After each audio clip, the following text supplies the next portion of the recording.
Good morning and welcome to ADBN News at 7. I am Chijioke Okafo. Now the news in detail. President Bola Ahmed Tinubu has returned to Abuja after spending the Eid al-Kabir holiday in Lagos, where he held several political, official engagements. He was received at the Nnamdi Azikiwe International Airport by top government officials, including FCT Minister Nyesom Wike, Chief of Staff Femi Gbajabiamila, and NSA Nuhu Ribadu. During the holiday, the president received political leaders and foreign dignitaries, attended naval events, and participated in APC activities ahead of the 2027 elections.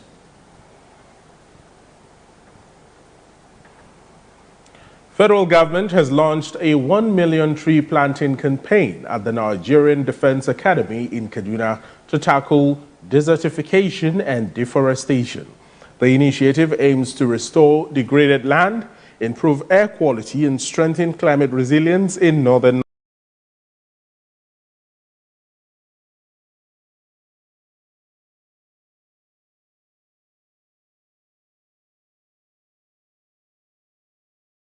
number. It is a serious ecological intervention. At maturity, this forest will sequester tens of thousands of tons of carbon dioxide annually, contributing meaningfully to Nigerian climate commitments under the Paris Agreement and to Kaduna State's own environmental targets. I want our communities, our farmers, and our local leaders to know what happened on this campus will have measurable effect on the air we breathe and the climate pattern we all depend upon. The President and Chief Executive Officer of the Africa Finance Corporation, Samaila Zubairu, described the project as a long-term investment in environmental survival and national development. He stressed that climate action must now be integrated into security, education, and economic planning. It is not simply about planting trees. It's about planting security. It's about planting resilience. It's about planting prosperity. And it's about planting hope. Across our continent, forests continue to disappear at one of the fastest rates in the world. Nigeria has not been spared. Decades of deforestation, land degradation, and sustainable fuel wood consumption has placed enormous pressure on our ecosystems. The reality is that millions of Nigerian families still rely on firewood and charcoal as their primary source of cooking energy. Commandant of the Nigerian Defense Academy, Major General Oluyemi Olatoye, linked environmental degradation directly to national security, warning that environmental collapse can worsen insecurity. A nation cannot be secure if its land is barren, its water scarce, and its air compromised. As a premier military institution in West Africa, the Nigerian Defense Academy understands that terrain is not only where land battles are fought, but that it must be preserved, defended, and sustained. The trees we put into the ground today are new recruits in that mission. They will stand as sentries against erosion. Kaduna State Government, NDA, ACF, and 5th Chuka also signed a memorandum of understanding to ensure implementation and sustaining the project within the academy. Deforestation will to a large extent spoil the soil and reduce the land area for agricultural development, and in major instances also can lead to societal conflicts. Our responsibility as state government to see whatever we can do to support these types of programs, because it is something that is being done for us. The initiative is expected to serve both environmental and strategic purposes, linking climate action with military preparedness in the face of growing ecological threats. Senate has condemned the abduction of pupils and teachers in Orire local government area of Oyo State. describing it as a serious threat to national security. Senate President Godswill Akpabio at plenary urged security agencies to intensify efforts to rescue the victims and bring the perpetrators to justice. He also warned against politicizing the incident and called for national unity and support for security agencies in addressing insecurity. As we resume our work under the mournful shadow of a tragedy that has shaken our nation, the abduction of school children and teachers in Oyo State, this is not merely an attack on innocent citizens. It is an assault on our collective humanity. We mourn because if we cannot protect our children, we imperil our future. We mourn because a nation that cannot guarantee the safety of its teachers weakens the very foundation upon which education rests. As we mourn because for as long as those children remain in captivity, our nation remains captive with them. Meanwhile, House of Representatives has renewed calls for stronger security measures across the country, following concerns over school kidnappings and attacks on communities in parts of Oyo and Borno states. The issues came up during plenary as lawmakers resumed legislative activities after a 4-week recess. Honorable Alao Akala drew attention to the abduction of pupils and teachers in Orire local government area of Oyo State, as well as the killing of a teacher, Michael Oyedokun, while in captivity. And the federal government also to please do a military forwarding base in Orire local government. Why will I say this? I'm not being selfish about this, but I'm saying this because in Oyo State, the Oyo National Park stretches from Kwara all the way to the border, all the way to Igbeti, all the way to Oyo, all the way to Ibadan. And this place covers almost 15% of the land mass of Oyo State. I also use this opportunity to beg the House, the 10th Assembly, to please look into this state police issue, because I believe that state policing, as you say, politics is local. I believe also that policing, security is local. Contributing to the debate, lawmakers called for urgent steps to secure the release of victims and strengthen security presence in affected areas. And I want to suggest, Mr. Speaker, that part of the resolution of this motion should be the need for the federal government of Nigeria to create a special force, a special security architecture specifically designed for the school system. Many countries of the world that face similar problems devised creative means of protecting their schools. We cannot keep procrastinating and be believing that situation is going to improve, while what we should do, as at yesterday, we are still contemplating it. And Mr. Speaker, I mean that we have no argument we should be talking about today except allowing state governors, to invest on this state policing of our various community. It is long overdue. Also at plenary, the House considered a motion on the reported abduction of 42 school children in Askira Uba local government area of Borno State and urged security agencies to intensify efforts towards their rescue. This call is for government to please rescue these children and all other persons that are in captivity, most especially children that have the potential to change our tomorrow. We cannot continue to look other side when children cannot be in a conducive atmosphere to learn. The capacity to fulfill critical health security obligations has significantly weakened. We should also bear in mind that this situation is compounded by a marked reduction in external donor support. Meanwhile, lawmakers called for increased support for the Nigeria Center for Disease Control, citing concerns over the Ebola outbreak in parts of the Democratic Republic of Congo and the need for preparedness.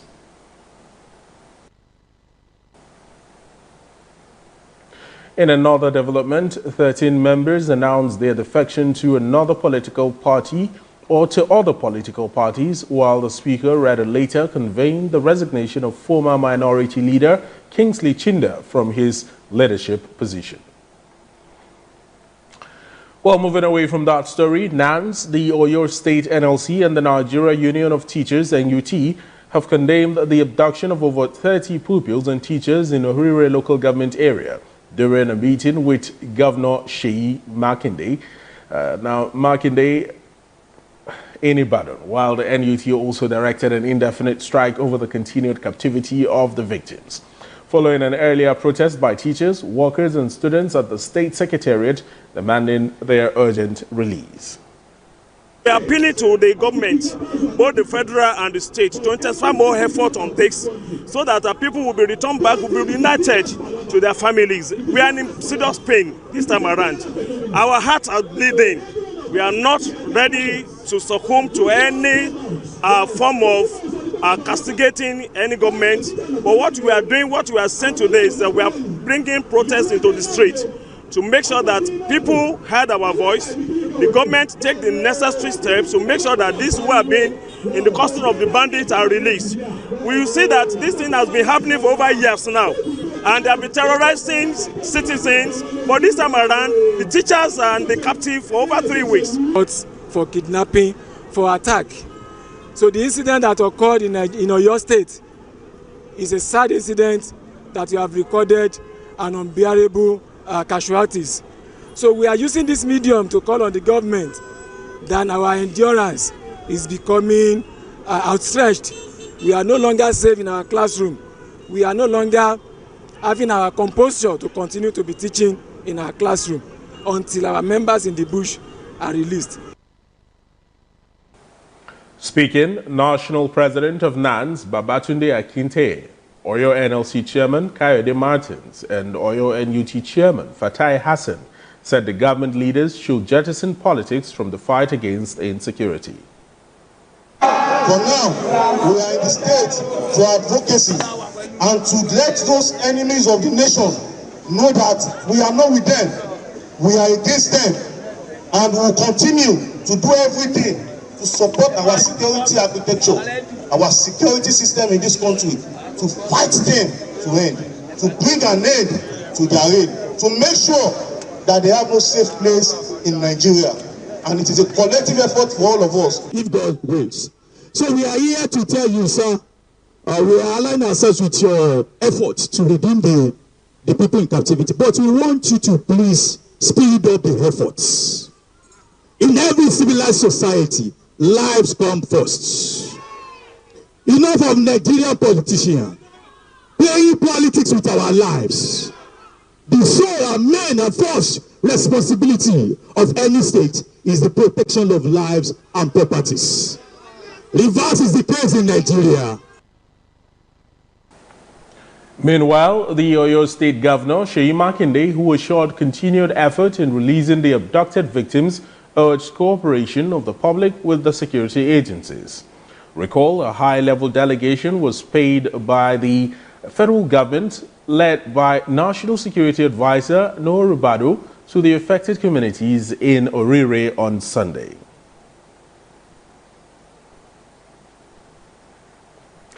Nigeria Union of Teachers has staged a nationwide rally to highlight the plight of teachers and students still in captivity following recent school abductions. The union is calling for their safe return and stronger security measures to protect schools across the country. ADBN's Jesse Morris has the details. Across Nigeria, concerns over the safety of schools remain, following a series of abductions involving teachers and students. On May 15th, 7 teachers and 39 pupils and students were reportedly kidnapped from schools in Orire local government area of Oyo State. On the same day, more than 40 pupils and students were abducted from Musa Primary and Secondary Schools in Askira Uba local government area of Borno State. Against that backdrop, the Nigerian Union of Teachers held a nationwide rally on Tuesday in solidarity with teachers and learners still being held captive. Ahead of the rally, the union's leadership briefed journalists at its national headquarters in Abuja, where it renewed calls for the safe return of those abducted. An attack on education is an attack on the future of Nigeria. Today we cry for justice and demand action. We refuse to accept the attacks on our schools and the kidnapping of educators and school children as normal ways of life. This event signifies a wake-up call that every day spent in captivity is another day of pain, trauma, and uncertainty for the abducted teachers, learners, and their families. It is also a reminder that any attack on school is not only a serious setback to quality education delivery, but a threat of our nation into a bleak, hopelessness, miserable future for its citizens. The rally drew teachers from different parts of the country, many carrying placards and banners, bearing messages of support for those still in captivity. The demonstration also highlighted wider concerns about insecurity and its impact on teaching and learning. It's not something we should be negotiating. The lives and property of every Nigerian is important. We have to strive to ensure that everyone is safe. At school, at home, in our communities, we have to be safe. And that's the job of the security agencies. And that is why we elect leaders, because we want them to secure our lives and property. It's not something we should be negotiating. It's not something we should be protesting about. It is something that should come naturally for us. The union says attacks on schools continue to pose challenges to education in affected communities. It called on authorities to intensify efforts to secure and release those in captivity and strengthen measures aimed at protecting schools across the country. Jesse Morris, ADBN News.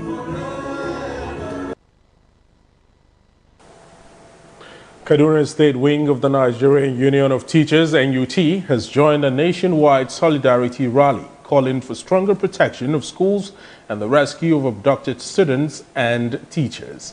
Protesting in Kaduna, teachers carried placards demanding improved security for schools and an end to repeated abductions, which they said are threatening education and the country's future.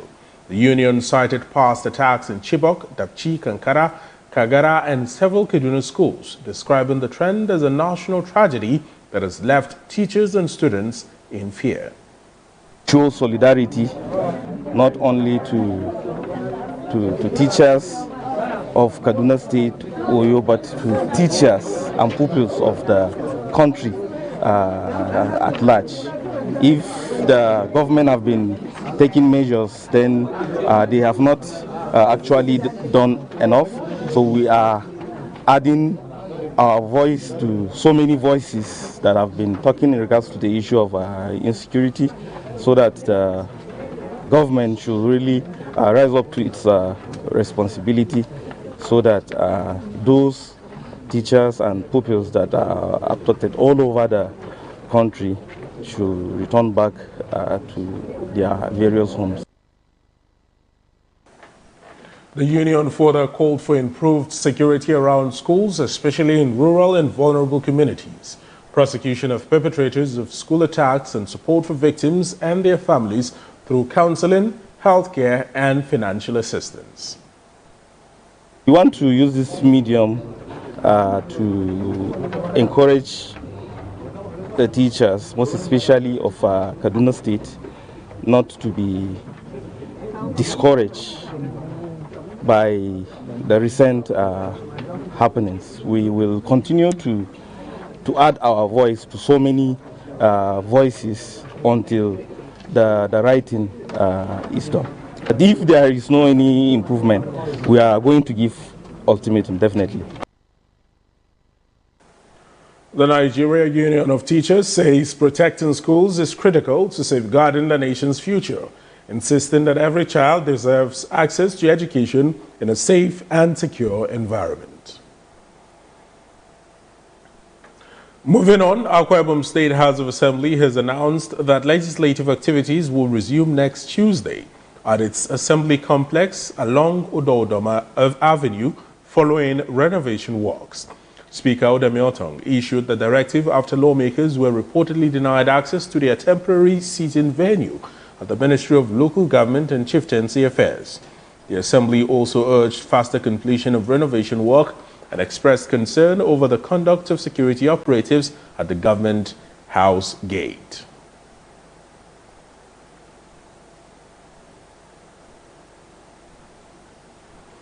Akwa Ibom State Government has unveiled its HIV and AIDS strategic plan for 2025 to 2027 in Uyo to strengthen the fight against the disease.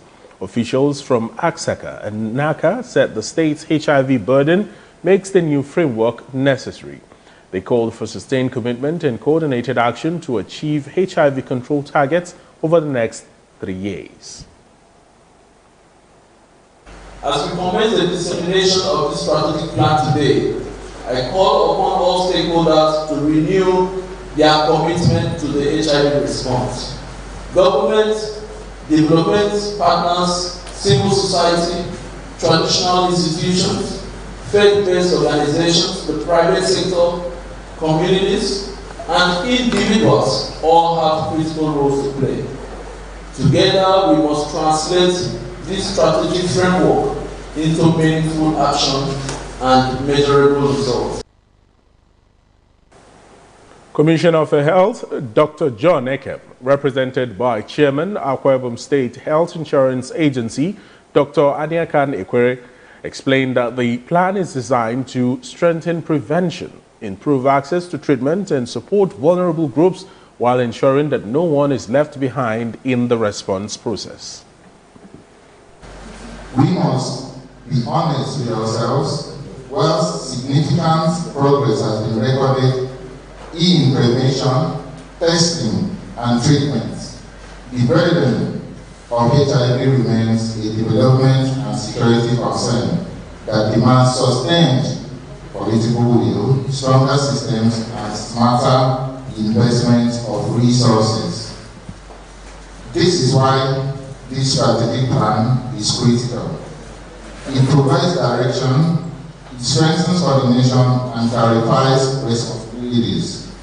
Most importantly, it holds all stakeholders accountable to measurable outcomes. Stakeholders at the event called for increased collaboration between government agencies, civil society organizations, and community leaders to ensure effective implementation of the strategy and achieve measurable impact in reducing new infections. The development and implementation of a robust HIV strategic plan remains critical to achieving improved health outcomes, reducing infections, ensuring access to quality care and treatment, and ultimately enhancing the well-being and productivity of our citizens. As we all know, the HIV response has evolved significantly over the years. While we have recorded substantial progress in expanding access to prevention, treatment, care, and support services, there remains a need to sustain the gains that have been made and also to address emerging challenges and ensure that there is no individual or no community is left behind. The HIV strategy plan 2025-2028. As people in HIV AIDS, we pledge to mobilize community members of the community with HIV AIDS, support and aid, fight against stigma and discrimination, which is the major challenge for people with HIV AIDS. Presenting the framework, the consultant and state chairperson, Association of Public Health Physicians of Nigeria, Dr. M.M. Peters, said a budget of 54.7 billion naira was needed over the course of 3 years to implement the plan. Why do we need a new strategic plan at this time? This is to ensure alignment with the National Strategic Plan of the National Strategic Plan from 2023 to 2027. This is a call because the National had developed a new plan, and it's on us to ensure that we align. All the 36 states of the Federation also had to tailor the plan to suit our realities in Akwa Ibom State. And then, of course, we know that we have declining international funding, notably from the PEPFAR withdrawal or reduction in funds. Central Bank of Nigeria, CBN, has unveiled its Payment System Vision 2028, targeting 95% financial inclusion and bringing an additional 15 million Nigerians into the formal financial system. CBN Governor Olayemi Cardoso said the initiative will make digital transactions faster, safer and more accessible, with a goal of enabling Nigerians to send and receive money faster than a blink by 2028. Cardoso said the framework will strengthen payment infrastructure, support fintech innovation, and reduce fraud losses to less than 0.001% of transactions through the integration of NIN, BVN, and AI-powered fraud detection systems. National Bureau of Statistics says the prices of staple food items, including tomatoes, beans, garri, onions, and ginger, increased in April 2026 compared to March. Tomatoes recorded the highest monthly increase, rising by 6.6%. Now, according to the NBS Selected Food Prices Watch report, brown beans, white garri, onions, and fresh ginger also posted marginal month-on-month price increases during the period. Despite the monthly rise, the Bureau said the year-on-year prices of tomatoes, beans, garri, and onions declined compared to April 2025. It also noted significant price variations across states, with Bayelsa, Oyo, and Abia recording the highest prices for some of the food items. You're watching ADBN News at 7. Stay with us for more stories from the foreign scene and the sport desk after the break.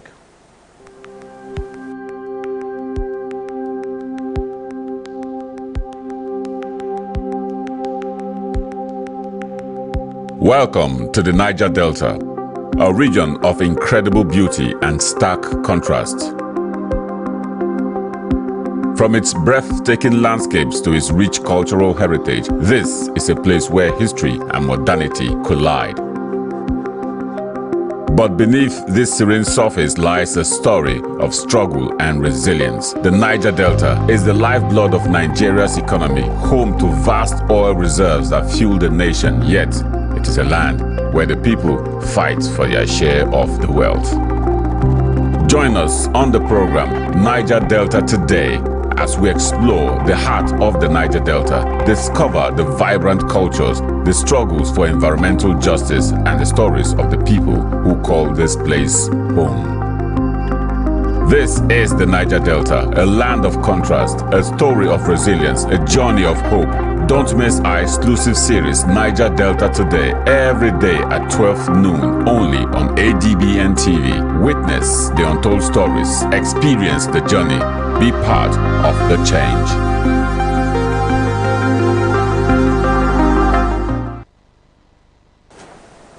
You're welcome back.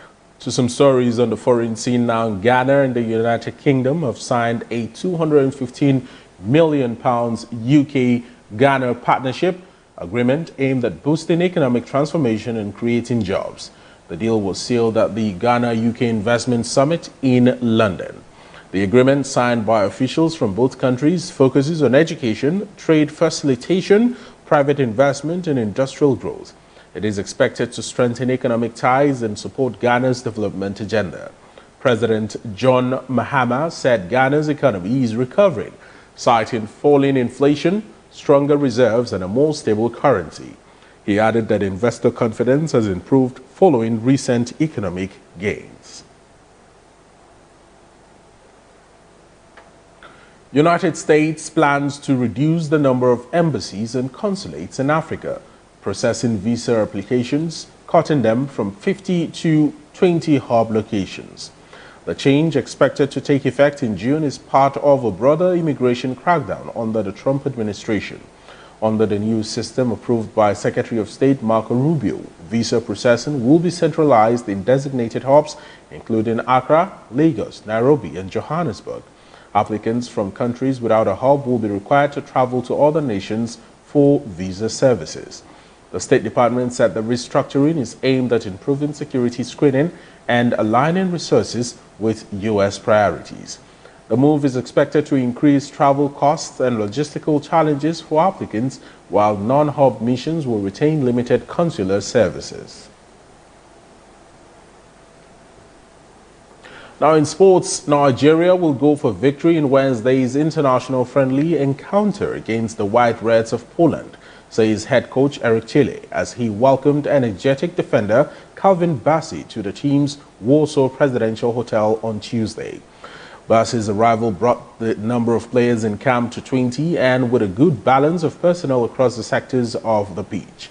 Bassey's arrival means Chile can now pick and choose men for his rear guard, with the Fulham defender able to partner with motivated Semi Ajayi in the center and Igor Ubu and Emmanuel Fernandez also available. Wednesday's game will commence at 7:45 p.m. Nigeria time at the 58,000 capacity PGE Narodowy Stadium in Warsaw.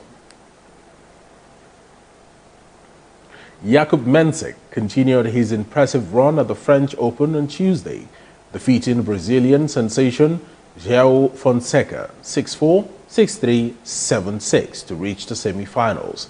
The victory makes Mensik the youngest Czech man to reach the last four of a Grand Slam tournament. He also completes a remarkable turnaround after the teenager struggled physically during his second-round match in the sweltering Paris heat. Mensik will now face tournament favorite Alexander Zverev for a place in the final. Zverev booked his own semi-final berth with an emphatic straight sets victory over Spain's Rafael Jorda. The German overwhelmed the 19-year-old 7-6, 6-1, 6-3 to reach his fifth Roland Garros semi-final in the last 6 years and further strengthen his bid for a maiden French Open title. Well, that's it on ADBN TV News this morning. Remember to watch us live on DSTV channel 258, on StarTimes channel 140, Avo TV app, Limex World TV app, and Niger TV app. For more stories, visit our website at www.adbntv.com. You can also watch us live from every part of the world by logging on to www.adbntv.com/live. I am Chijioke Okafo. Thank you so much for watching. Good morning. For your news on the go, ADBN is everywhere you are. Stay connected with us across all our social media and streaming platforms for exclusive news updates, captivating stories, and more. Join the ADBN community today via our various platforms. An Avo TV app, ADBN Channel 121, Niger TV app, ADBN TV, Limexwell TV app. To get the latest news straight to your phone, join our WhatsApp TV channel. Just search for ADBN TV and hit the follow button. Turn on your notification to stay updated and never miss any part of the experience. Stay in the conversation with us across social media handles. On X at ADBN TV, Instagram at ADBN TV, Facebook ADBN TV, YouTube ADBN TV. Keep visiting our website on www.adbntv.com. Watch us live anytime, anywhere. ADBN TV, a part of you.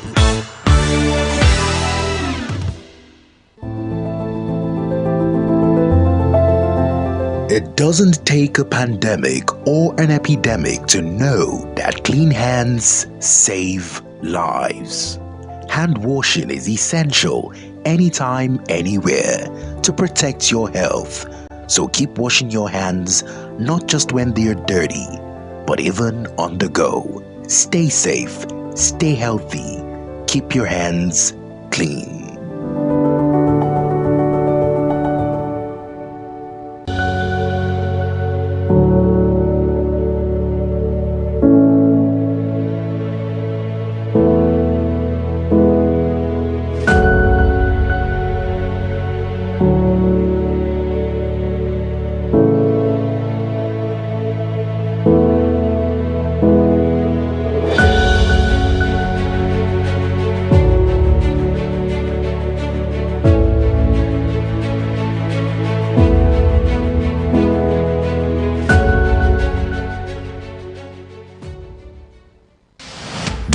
know what Gamalin 20 is.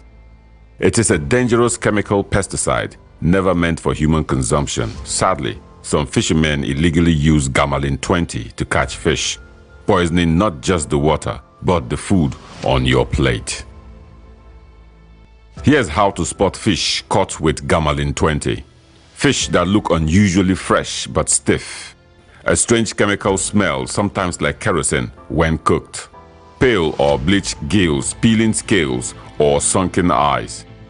Eating such fish can cause nausea, vomiting, and even damage your liver and kidneys. In severe cases, it can lead to life-threatening health complications. Remember, using Gamalin 20 for fishing is a crime. It harms people, rivers, and marine life. Protect your health.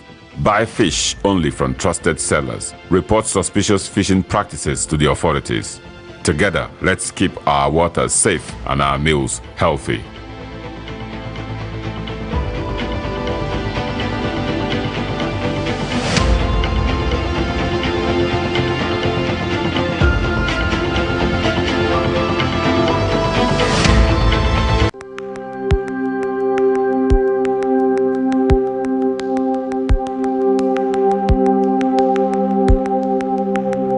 Welcome to the Niger Delta, a region of incredible beauty and stark contrast.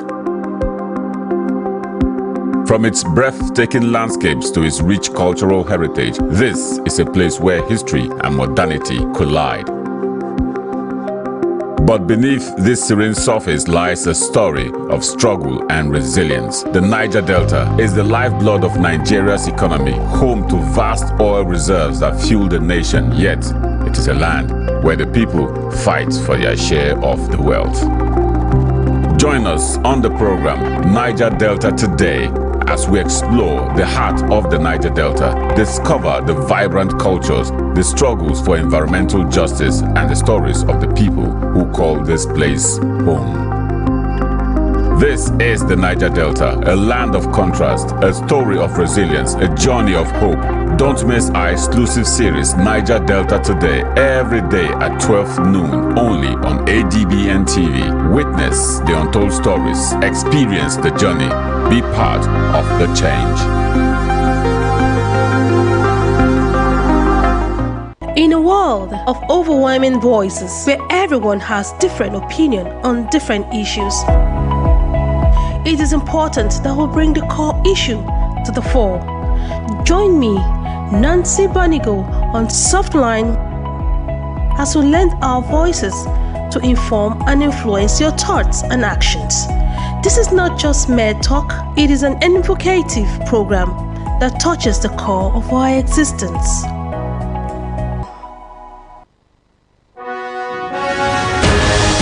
The global business is never static. Watch the market report on ADBN TV for business information, latest happening, business deals, government economic policies, stock, crude oil and commodity trading, financial upstick and downstick, and the world of organized private sector. The market report showing on ADBN TV 1 to 2 p.m. Monday to Friday. The market report bringing you up to speed in the business world. Welcome to FCT in Focus, your window to the vibrant heartbeat of Nigeria's capital. We dive deep into the core of the FCT, exploring how key policies and decisions shape lives across the city. From exclusive insights into the FCT administration to voices from the streets, we bring you stories that matter. Catch FCT in Focus every Saturday and Sunday at noon. Tune in for the latest stories directly from the nation's hearts.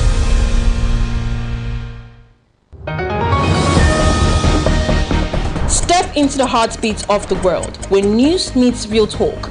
From breakthroughs in diplomacy to humanitarian challenges and scientific milestones, Global Digest takes you beyond the headlines and straight to the heart of the matter. I am Amma Marcus. Be a part of the world unfolding stories at 3 p.m. on ADBN, channel 258 on DSTV, and Star Times, channel 140. Global Digest, your window to the world's current affairs, only on Advocate Broadcasting Network.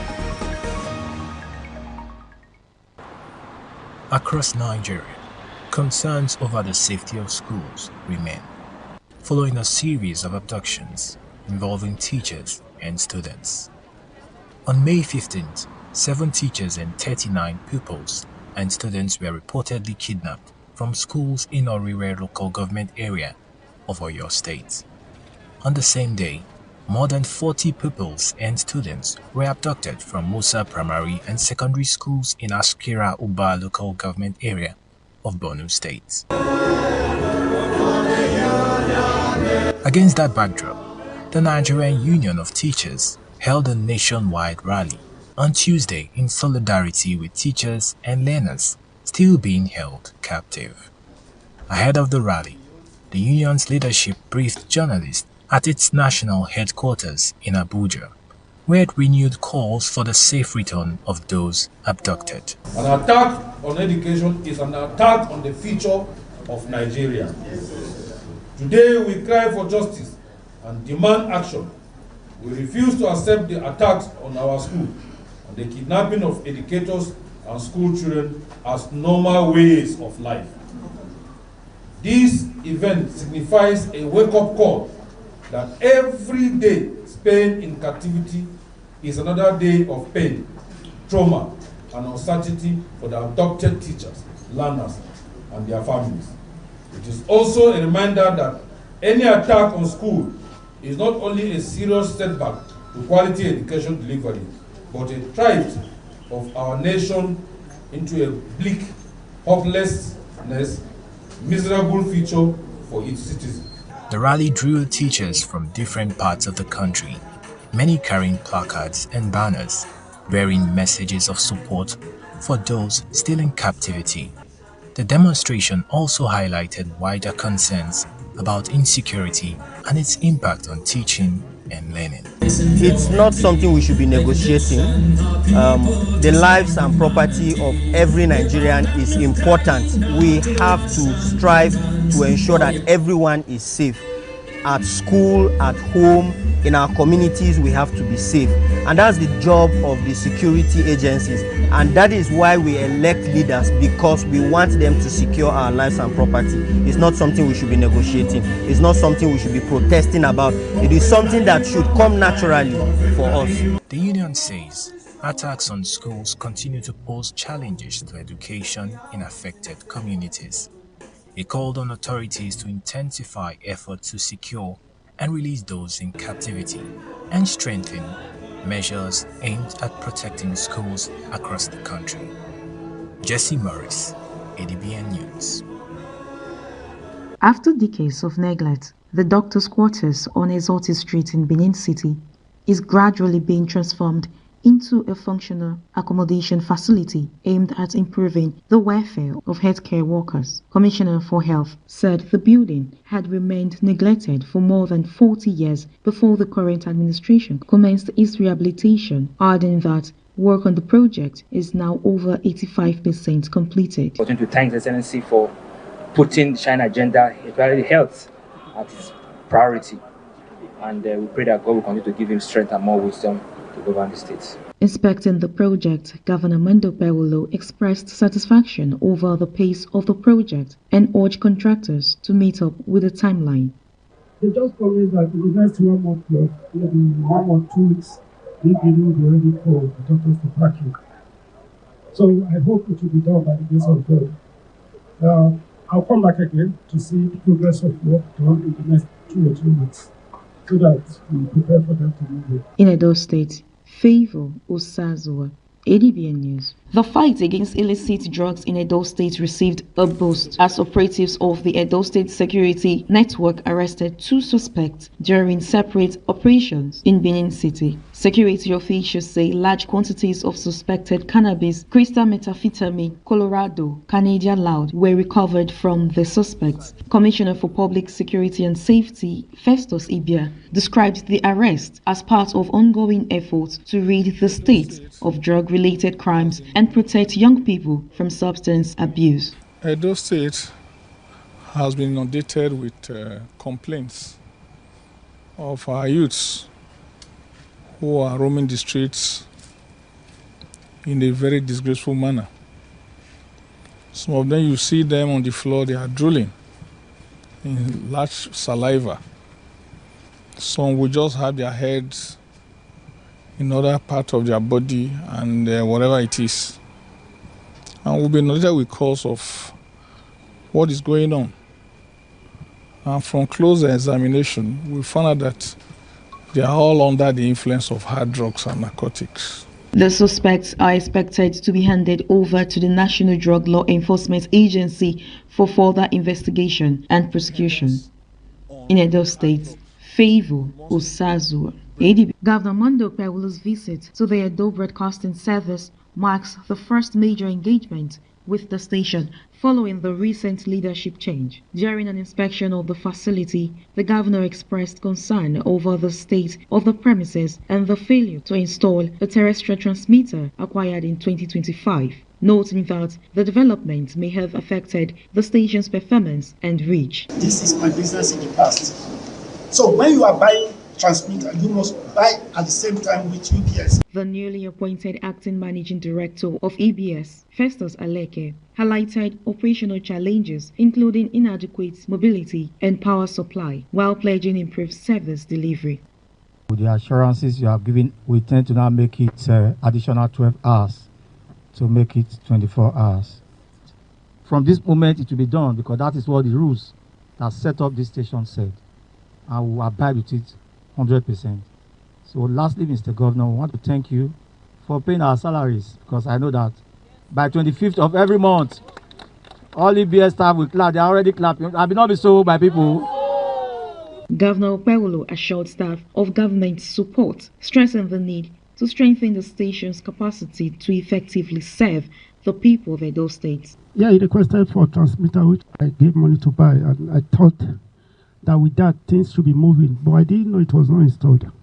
But whatever it is, this is Edo, and we are the people of Edo State. And the only person that can build Edo is Edo. I will continue to build this city and build anything that concerns Edo. There are already plans to rebuild this station. The designs have been made. We are working on the procurement. Once that is done, you will see a new face of this place. When you talk about power, yes, we will do a mini grid for you, solar mini grid, so that sometimes you don't have diesel, you can continue to use your solar to operate. I think this is the right way to go, because this is what is applicable all over the world. Then you ask of bus. Today, by the grace of God, we will send you 2 buses so that you can do your work effectively, move around the city and see what is lacking, and report as it is. I want to thank you, and I believe that you will do well. In Edo State, Favor Osazua, ADBN News.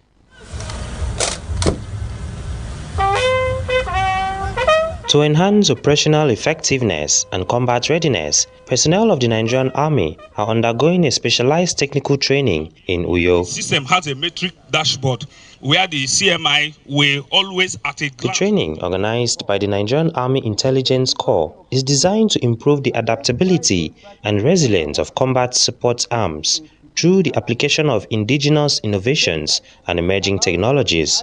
In his welcome address, the Chief of Army Intelligence, Major General Risku Hedima, said the exercise would boost situational awareness, strengthen command and sustain operational momentum in addressing security threats. This approach is in line with the Chief of Army Staff's command philosophy, which is to advance the transformation of the Nigerian Army into a more professional, adaptable, combat-ready and resilient force capable of decisively discharging its constitutional responsibilities within a joint and multi-agency environment. It is for this reason that the Combat Support Arms Training Weeks occupy an important place in the professional calendar of the Nigerian Army. It provides a forum for the Combat Support Arms to review procedures, share field lessons, examine present demands, and strengthen coordination across corps. Chief of Army Staff, represented by Chief of Personnel Management, Army, Major General Adewale Adekeye, said the training provides an avenue for officers and soldiers to share field experiences and improve response capabilities during the operations. It captures the direction in which military effectiveness must move. Adaptability is necessary because the threat environment is changing. Resilience, on the other hand, is essential because operational demands remain very high, while indigenous innovation is important. The special guest of honor and Governor of Akwa Ibom State, represented by Captain Iniobongekong retired, emphasized that operational success depends largely on innovation, adaptability, and effective coordination. In the face of these challenges, the professionalism and discipline showed by the Nigerian Army and other security agencies remain a source of hope and assurances to our people. Here in Akwa Ibom State, we deeply value the contributions of the security service to the peace and stability that enable all forms of socio-economic development to thrive. Highlights of the event included the presentation of awards to the Chief of Army Staff, Governor of Akwa Ibom State, senior military officers, and other distinguished personnel. With the Combat Support Arms Training Week beginning in Oyo, the Akwa Ibom State capital, the Nigerian Army are hopeful that with proper tactical training, personnel will be able to combat the security challenges bedeviling the nation. From Uyo, David Isong, ADBN News. At a press conference in Lafia, Senator Ahmed Wadada formally accepted his emergence as the APC governorship candidate, describing the outcome as a triumph of democracy, party unity, continuity, and shared aspirations of the people of Nasarawa State. I formally accept this mandate freely given by members of our great party across the state, and I accept it with a deep sense of responsibility, total commitment, sincerity of purpose, and an unwavering determination to continue serving the people of Nasarawa State. The APC candidate commended Governor Abdullahi Sule, the party leadership, and other aspirants for ensuring a peaceful and credible primary election. He urged party members to put aside differences and work together ahead of the 2027 general elections. Let us not create divisions where unity is needed. Let us not weaken what we have collectively built over the years. The bigger task before us now is to prepare for the 2027 general election and continue the journey of development, peace, stability, and prosperity already been advanced in our state.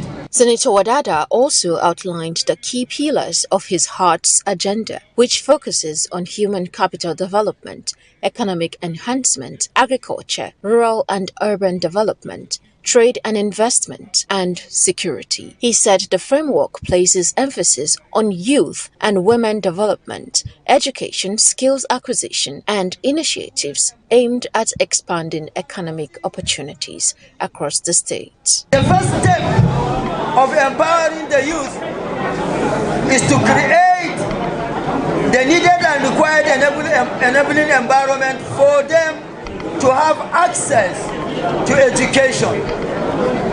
And to those that are not able to go to school to acquire formal education, we will ensure they go to acquire skills. Senator Wadada expressed confidence that with unity and collective support, Nasarawa State would achieve greater development, prosperity, and security in the years ahead.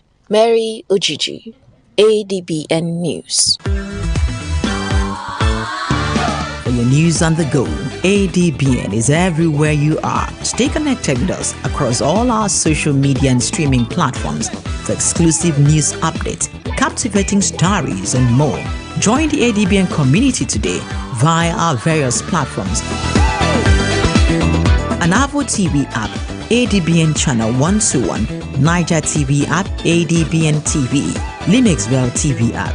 Together get the latest news straight to your phone, join our WhatsApp TV channel. Just search for ADBN TV and hit the follow button. Turn on your notification to stay updated and never miss any part of the experience. Stay in the conversation with us across social media handles. On X at ADBN TV, Instagram at ADBN TV, Facebook ADBN TV, YouTube ADBN TV. Keep visiting our website on www.adbntv.com. Watch us live anytime, anywhere. ADBN TV, a part of you.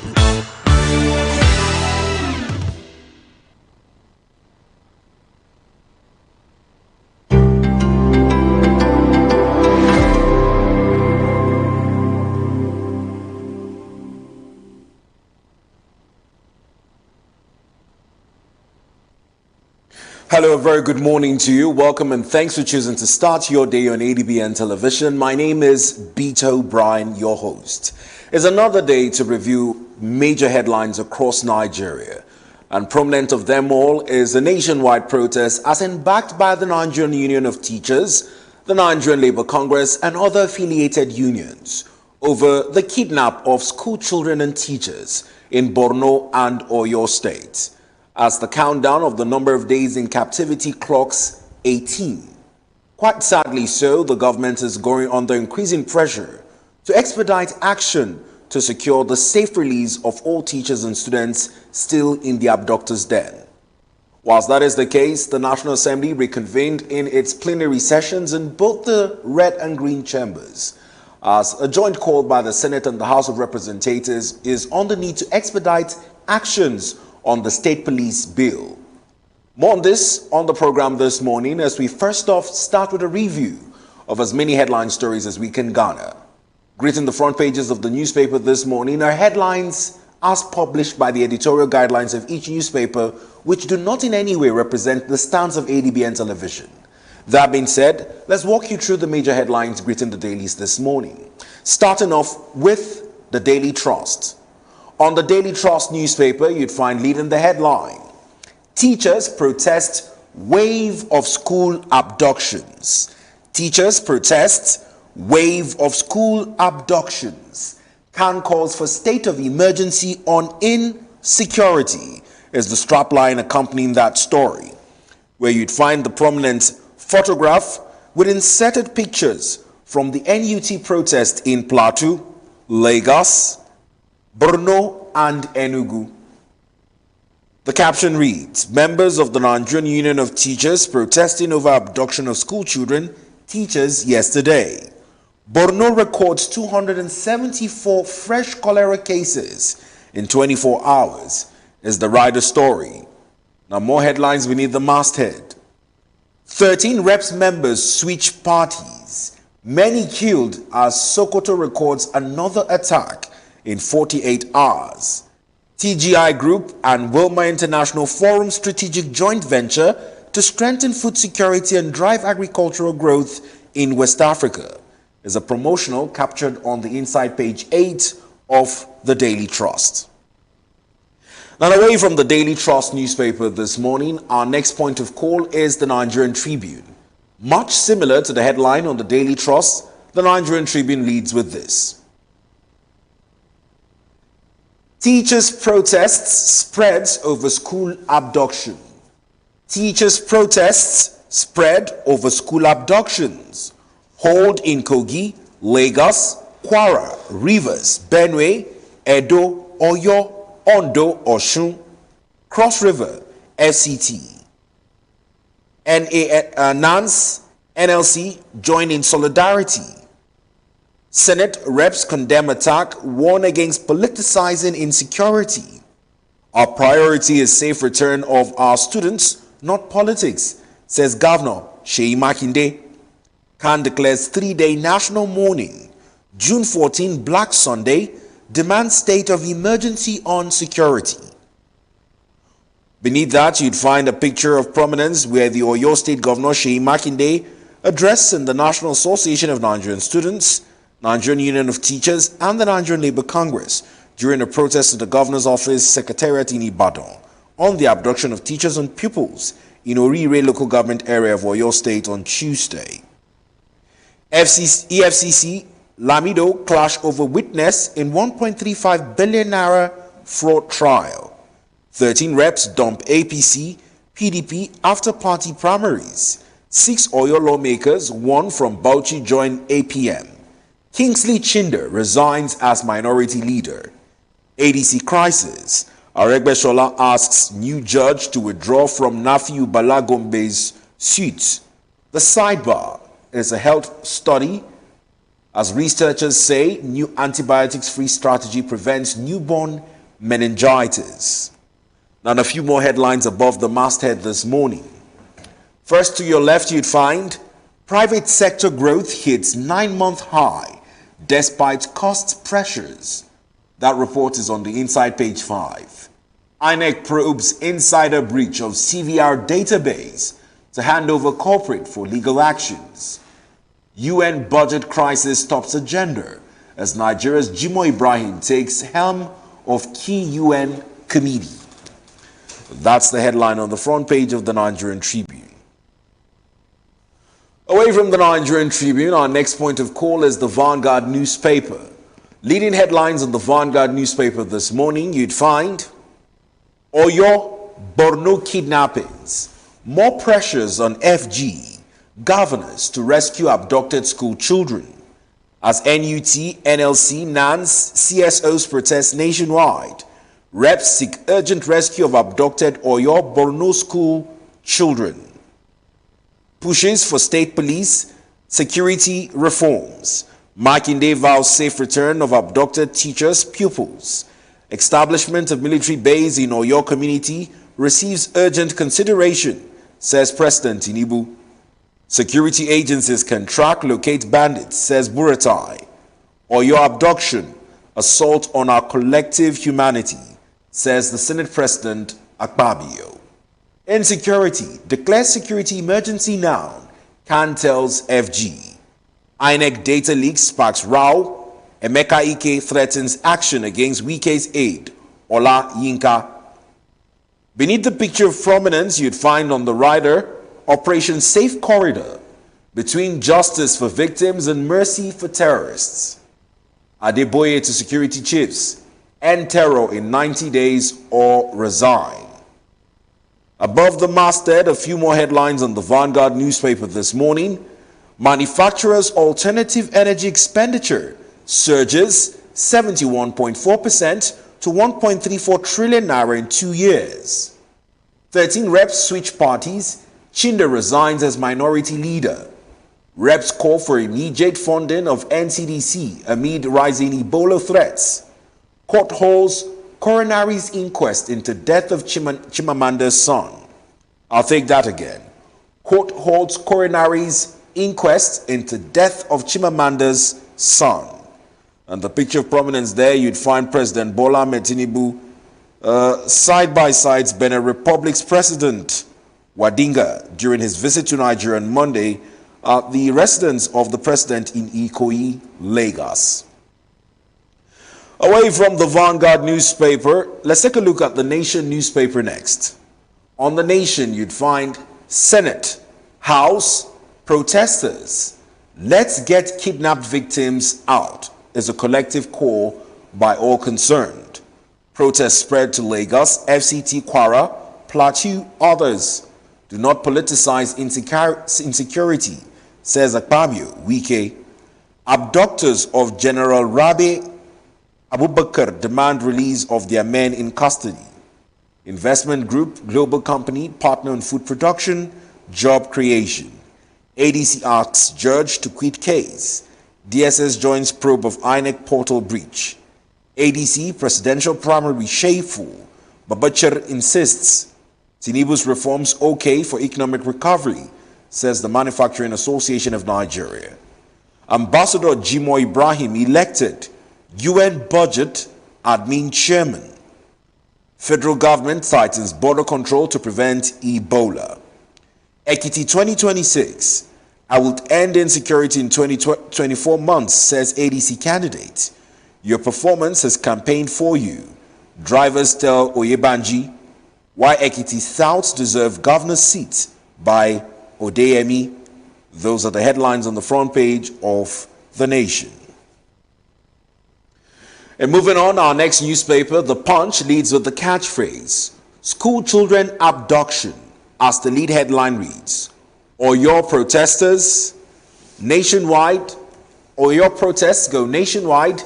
NAS moves on state police. School children abduction. Oyo protests go nationwide. NAS moves on state police.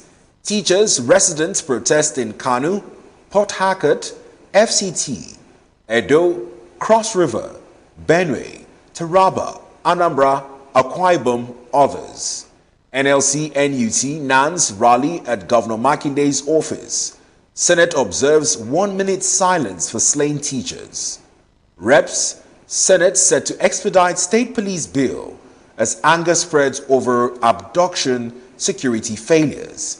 You'd find the picture of prominence speaking to the protest at the Oyo governor's office and a banner as heralded by the protesting teachers. Northwest IDPs near 800,000 amid killings, report suggests. So safe officer in police net over Ogun man's death. Democracy Day, Tinubu to address National Assembly, June 12. Above the masthead, discos earn 600 billion naira in 3 months, despite blackouts. Ebola alert, FG tightens airport border screenings. Private sector faults 100,000 naira minimum wage proposal. INEC DSS probe voter data leak as Atiku raises fears. Away from the Punch newspaper, the Christian Association of Nigeria CAN is demanding a declaration of a state of emergency on Nigeria's security. This is as headlined on the New Telegraph. On the New Telegraph this morning, you'd find CAN demands state of emergency on security, declares Black Sunday over killings. CAN demands state of emergency on security, declares Black Sunday over killings. Straplines read, warns escalating killings, kidnappings, terror attacks, now national crisis. NUT holds nationwide protest, parents withdraw children from Osun schools. Makinde says, this is time for national distress, not politics. Asks Nigerians to pray for Fayoshe. Akpabio to senators, nation in captivity until. More on that, conditionality is captured on the inside pages 2, 6, and 7. Reps seek immediate rescue of abducted pupils, teachers. Wabra laments rising insecurity, hunger, poverty at 78th birthday. The picture of prominence shows members of the NUT alongside the NLC protesting incessant kidnappings. 2027 presidency, APC jittery over Jonathan's candidacy, says the PDP. FG outlaws mandatory 3 months pre-retirement leave for civil servants. Senatorial primaries, APC in fresh crisis as governors defy Tinubu's return agenda. FG tightens border controls over deadly Ebola. Reps ask FG to fund NCDC to tackle disease. The sidebar is a study that says fatty liver disease raises heart attack risk. More on that is captured on the Inside News page 30. And above the masthead, a few more headlines. Nigerian exchange delivers 374% return as market value surges by 132.13 trillion naira. World Bank strengthens Nigeria's post-clearance audit capacity. Tinubu returns to Abuja after Eid el-Kabir holiday. Nigeria's biggest problem, not only corruption, says Kalu. Adeboye to service chiefs and terrorism. Kill sponsors in 90 days or resign. DSS, INEC probe alleged database hacking. Those are the headline stories on the New Telegraph. Away from the New Telegraph, let's cross over to the Daily Sun newspaper. On the Daily Sun newspaper this morning, you'd find school children's abductions, Protests spread in Lagos, Oyo, Ogun Rivers, Abuja. NLC, NUT, CSOs, youths demand urgent action. Akpabio seeks unity of purpose to defeat banditry. Politicians benefiting from insecurity, says the ex-chief of army staff, Buratai. The picture of prominence has the following captions. Protesting teachers marched to Lagos State House of Assembly, Alausa Ikeja, over the abduction of teachers and pupils in Oyo, Borno State yesterday. Protesters at governor's office in Okomoson, Abeokuta, Ogun. Besides the masthead, you'd find, give NSA, CDS, others 3 months to end terrorism, banditry, or resign. Adeboye tells Tinubu. Can declares June 14 Black Sunday. Nnamdi Kanu, U.S. Congress directs Secretary of State to engage Nigerian government. And now to the rider. UN, Jimoh Ibrahim appointed chair of 5th Committee of General Assembly. INEC has questions to answer over CVR data leak, says Atiku. DSS involved in independent investigation, says Commission. ADC crisis, Aregbesola asks new judge to withdraw from Gombe suit. Nigeria's economy fractured by 66 years of blind policy, not only corruption, says Orji Uzokalo. Now, away from the Sun newspaper, let's take a look at the Daily Independent next. On the Daily Independent this morning, you'd find FG polls 128 billion naira to provide mortgages for 1,859 families. Tinubu says initiative bridging gaps in mass housing. INEC DSS investigate leak of voter registration database. Khan urges FG to declare state of emergency on security. To the rider, Shatima tasks states to unlock full potential of $750 million SEBA program. Stop blame game over school abductions. Support rescue efforts, says Makinde. Nigeria remains in captivity until abducted pupils, teachers are freed, says Akpabio. APC National Chairman vows deeper inclusivity, opportunities for women. Reps seek rescue of abducted teachers, pupils in Oyo, Borno. Urge FG to fund NCDC amid Ebola threat. FG unveils Interministerial Committee to mark Democracy Day.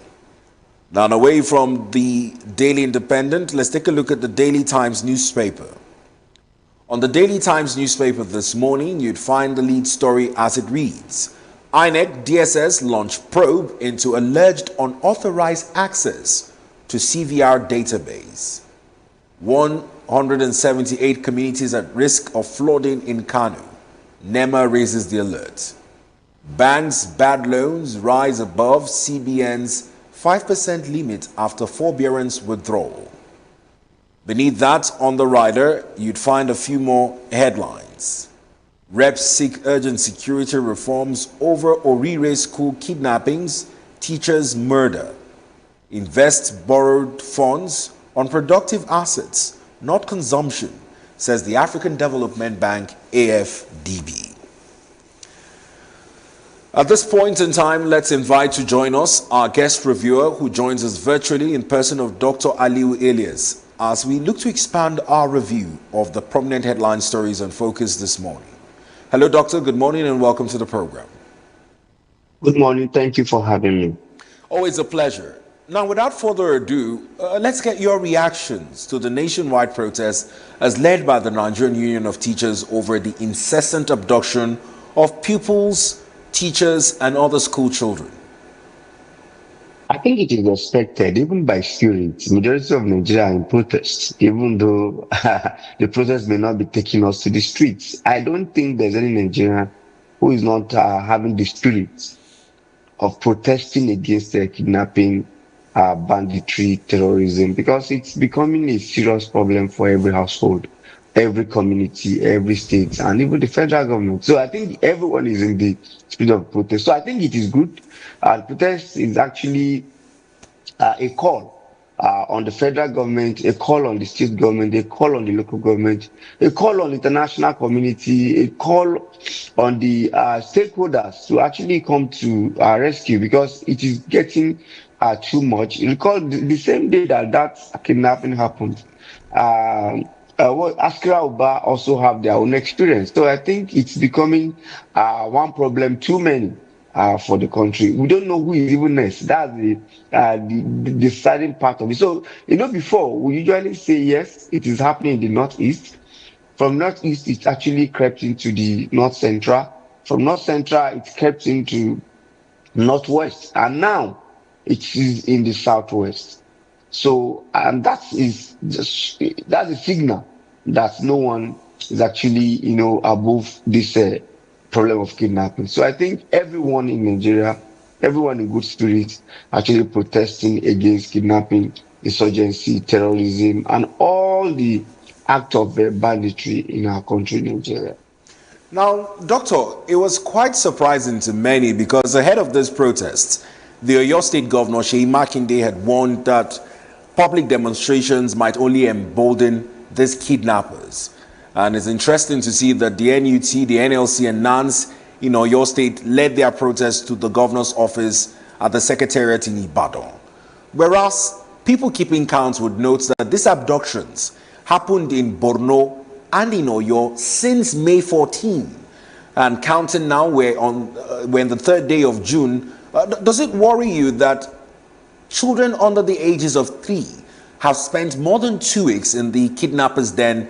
And many people were more concerned on the optics of having teachers protest that it might embolden kidnappers.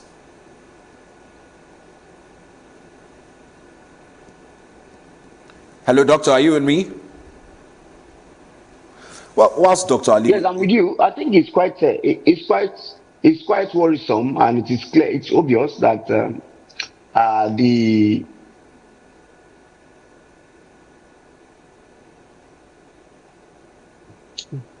like I said, it's what actually concerns virtually everyone, and it's worrisome that we have young people, children in captivity. The occurrence of Chibok girl, those ones, and as you recall, we still have some people that have not come out of Chibok. So it's quite worrisome that we're experiencing this. If they are adults, it should have been different thing. You remember what happened in Jaws, but this is kids, these are children. So it's quite, and my problem is that, why is it taking long? And I've noticed the trend of this kidnapping issue. The more it delays in terms of release, the more it's difficult to get them released. Because that's what I think. The more it delays, because now we are counting 17 days. And remember, we have actually lost a teacher, who is beheaded with what we see. So it's a serious issue and it's worrisome. But I don't know what the government is doing. We've not seen, and this is the pattern we always see. Remember what happened in Kogi axis, whereby later a particular release was actually, succeeded. They actually get a release, but there was no issues on if these people were actually paid ransom to. If there was a confrontation, these people will end up actually finding their way to actually release these people and collect something. But government said, no, don't pay ransom, don't do that. But the pattern we have seen shows that there's a way they are settling these people, which is a bit dangerous for the country. So for me, I think government should do all what they can do to release these children from these, kidnappers. Now, quite sadly, since May 14, 80 school children, including teachers, have been in the abductors' den, and following the resumption of plenary in the National Assembly with the Senate and House of Representatives converging to deliberate on the matter, the Senate President is of the opinion that the whole nation is in captivity until these children are freed. However, many continue to criticize the position of various state governors over the celebration of Children's Day, noting that whilst other children were marking the occasion, their colleagues were in the abductors' den. The Senate in other deliberations are also considering certain reforms that would bring about an increased security network across states, much in line with the state police bill. Let's get your thoughts on how expedited action in this regards can better ensure safer schools across the country. I quite align myself with the statement of the Senate President that says that all Nigerians are in captivity as far as these children are in captivity. I think it's a correct statement, and that actually shows leadership on how they can get rescued. On the case of why others are in captivities, others are actually celebrating. I've seen a lot of critics even talked about the Ojide Oba festival in Abeokuta. I've seen a lot of condemnation about Children Day that was actually carried out. You know, Nigeria has forgotten that there's a different way of actually carrying a protest. You can have your celebration, but a placard can actually say it all. Free, you know, children from Ori local government. You know, even the children that are doing their own children, they can also have their way and bring a statement. You know, remember, even those that are captivating, I mean, those that actually, you know, these bandits that actually, you know, kidnapping people, they also listen to news. So that's why all of us must bring our voice to bear in this case and condemn them outright. And we must also challenge, like, you know, we've seen some men of God condemning it. We must also challenge the federal government. They need to do the needful. By now, I saw them to go on air, go on ground, you know, use different tactics to actually let them release. And at this point in time, we also have the Americans are here supporting us to actually fight this insurgency. We also want them to use their own technology to do that, because I find it difficult to believe that at this age, technology cannot tell us in fact, with technology, we can see what is happening with those children. We can see it real time. So, but I find it difficult why we cannot deploy such. Perhaps maybe we are looking at casualty. Maybe if there's an attack on those kidnappers, they may suffer more casualty. Perhaps they could also be holding those children that if we make any attempt to actually attack them in their den, they will actually kill those children. But governments have all the, you know, power with them, monetarily, technologically, you know, tactically. I want them to actually deploy it to make sure that these children are actually released unhurt, because hurting them will actually worsen the scenario. Like I said, every Nigerian should be protesting one way or the other against this issue of banditry, kidnapping, and terrorism. Now, at this point, we'll take a listen to the respective comments on the floor of the red chambers and the green chambers, but starting with the Senate following plenary, where the President of the Senate and Chairman of the National Assembly, Senator Godswill Akpabio, led calls of the lawmakers on the need to expedite action to ensure that all abducted teachers and pupils, both from those in the Musa Primary and Junior Primary School in Askari local government area of Borno State, and those in Orire local government area of Oyo State are released. Let's take a listen to comments made on the floor of the red chambers before we come back to more deliberations on the program.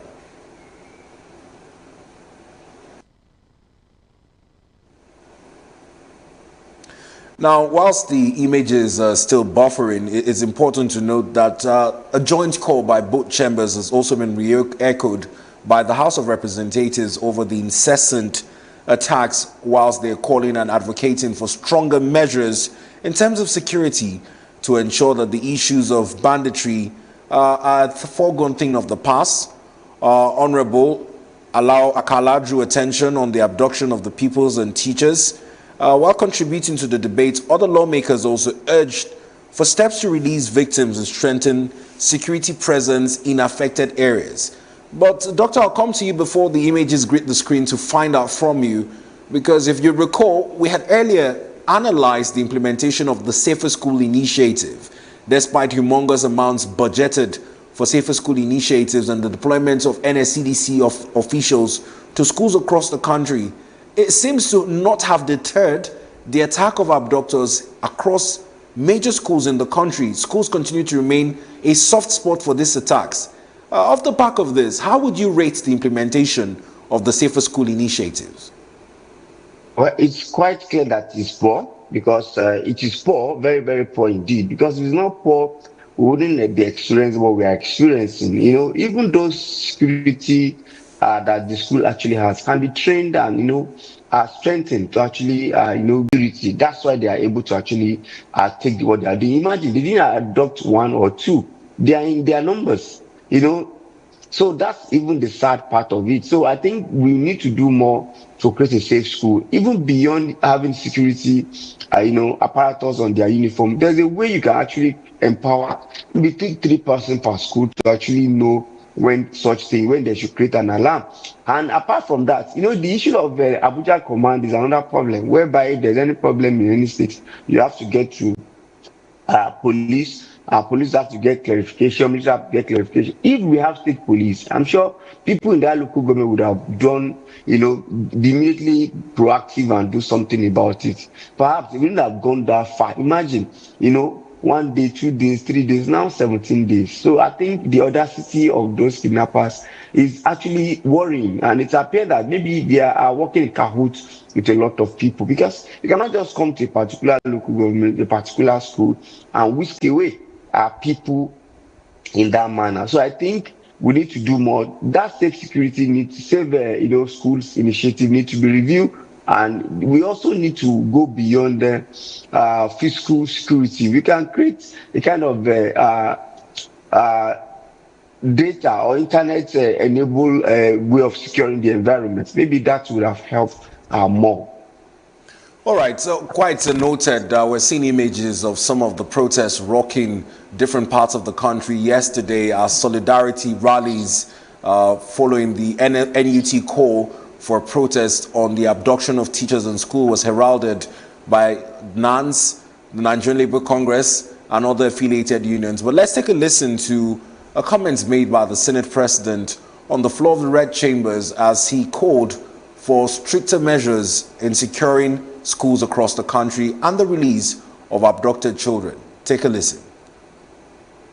As we resume our work under the mournful shadow of a tragedy that has shaken our nation, the abduction of school children and teachers in Oyo State, this is not merely an attack on innocent citizens. It is an assault on our collective humanity. We mourn because if we cannot protect our children, we imperil our future.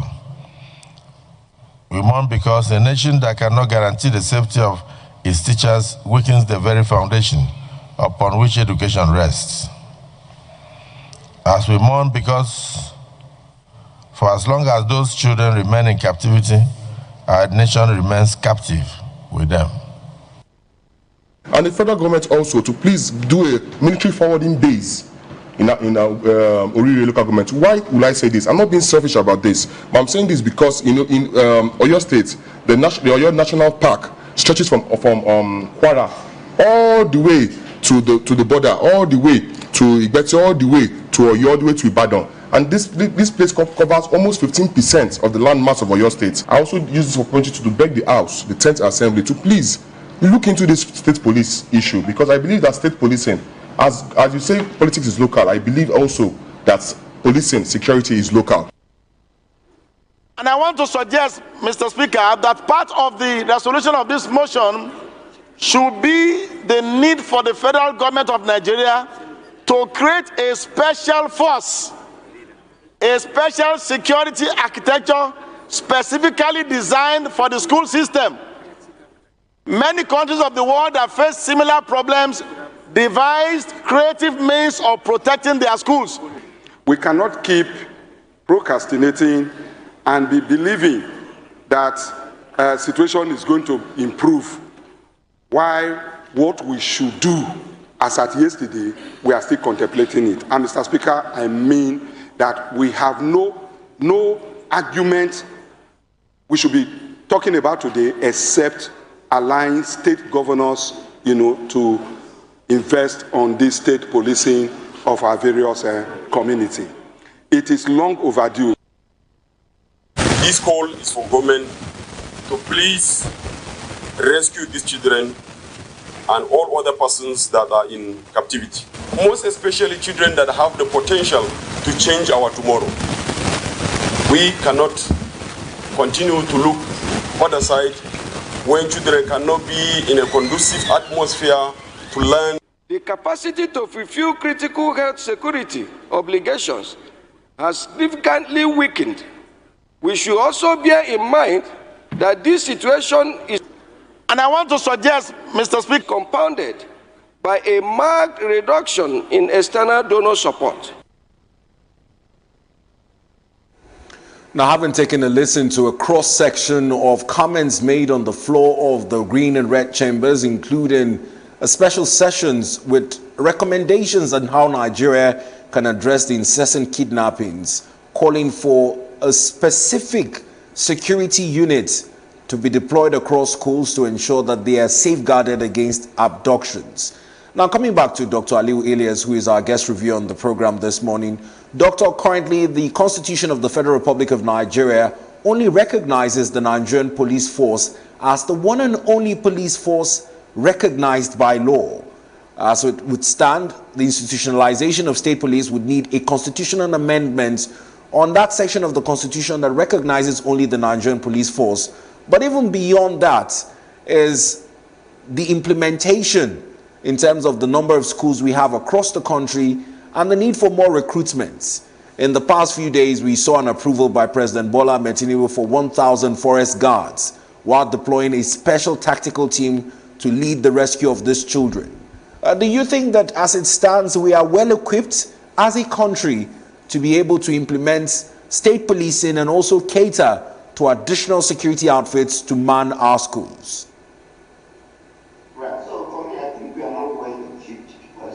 At most of those kidnappers, even the gun they are having, the reward they are having, I should say, I think even goes above what the security are possibly having. Even though that they are patriotic Nigerians who are committed to safeguard the life of Nigerians. So for me, I think government need to do more. Nigerian police need to, I understand they are doing more recruiting, and recruiting doesn't come in a day or two. It's not less than 6 months process. But we have civil defense. We need to also make sure that we engage them, do more, empower them. Then in the issue of 1,000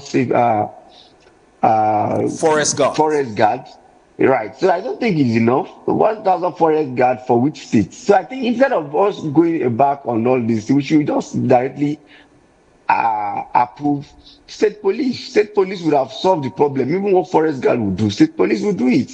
Because if you employ someone from a particular Orire local government and works within the terrain, by the time they notice any person that is not, they would have questioned, they would have be able to comb that area to know if there's any security threat or what have you. So I think instead of approving all those things, let's go ahead and actually convert all these Amotekun, vigilante that Kogi is using, all of them to what? A state police. That will bring expected security that we have. But forest guard, 1,004, is it for only southwest or southeast or for northwest or for northeast? It's too small. I know, because if you share 1,000 police in Oyo State and 1,000 forest guard in Oyo State, I'm sure some local government may not have a good number that will lead to a proper and well secure environment. So for me, it's an effort, but it's not close to what can solve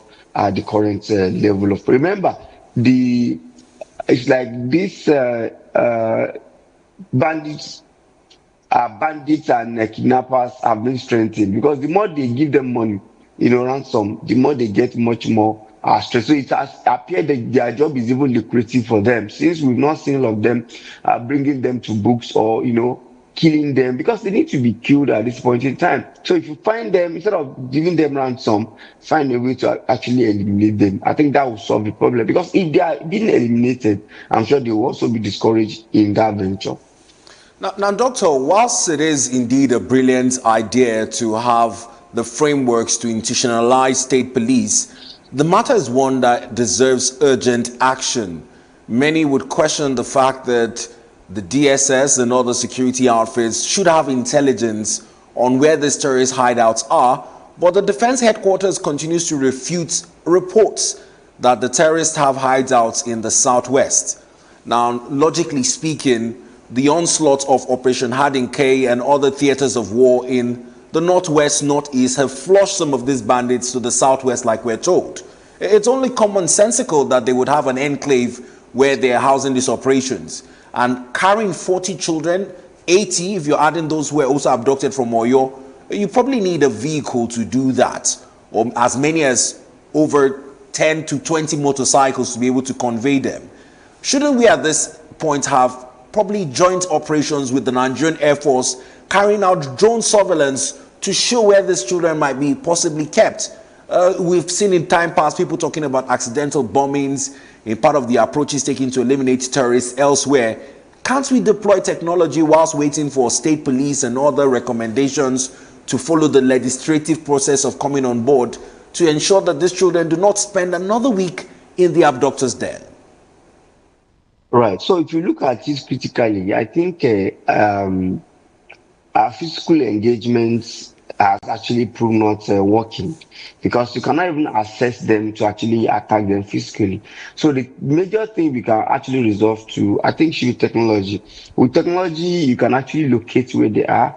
With appropriate technology, you can see their operation. In fact, you can listen to them to an extent. So I think we should deploy, and that's why I said the American soldiers are here to actually support Nigeria. I think this should be part of their strength, their responsibility to actually help us to actually use the satellites to actually identify where these people are. You know, the Nigerian Air Force will also be able to use their drone to locate them. And I think that's the only way, because if you want to go checking for them, you may not actually know their physical location. So I think we recall, even if you remember the Dapchi, all those issues, when they are adopted, they'll be walking. They could have walked for a week before they will get to where they actually located. So I think it's technology that we need at this point in time. That's why I said we need international community to actually support us in this case with their technology to be able to track these people. Because like you rightly said, there is no way you could have, kidnap about 40 people and you'll be walking, like that. It could have been maybe through motorcycle, maybe through a bus, not even a car in this case, that have actually conveyed these people. So I think we should have that technology activated, that once there is a kind of alarm, we can trace them, follow them to where they are. In fact, you can communicate them and let them know that if you don't release those children, the problem. But like I said, the pattern of release that I've seen so far actually give me much more fear, because most children and most people that were kidnapped, especially in Kogi, that were released, and there was even in Kebbi, they were released and there is no any form of maybe attack on those that actually kidnapped them. We didn't know the amount that was given to them. So it creates some level of fear that was actually happening. Is it that we don't have the technical know-how to actually arrest these people, or to attack them, or to engage them in a physical war? Because it appears that these people will give us condition. Like now, those children they're now like in a condition now that if you want them, if you attack them, they are going to kill those children and what have you. So we must find a way around to engage these people to make sure that they release those children, and we must not let them go free, because letting them go free simply means we are empowering them the more. So I think technology is the better way that we should approach this case now. Now, it's quite a sad rhetoric, and we continue to discuss this every day whilst lending our voice and calling for the swift rescue of all abducted and kidnapped persons.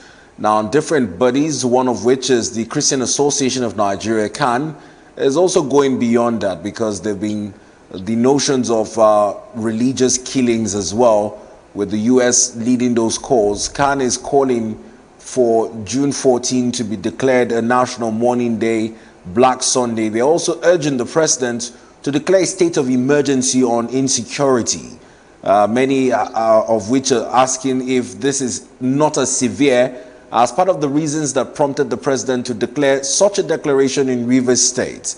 What do you make of CAN's call on a declaration of a state of emergency on Nigeria's national insecurity? Right. I'd like to commend CAN, because every organization, religious, every group at this point in time needs to start condemning what we actually are experiencing one way or the other. I think that call and that condemnation would have bring much more, intentionality in the part of the federal government to actually solve the problem.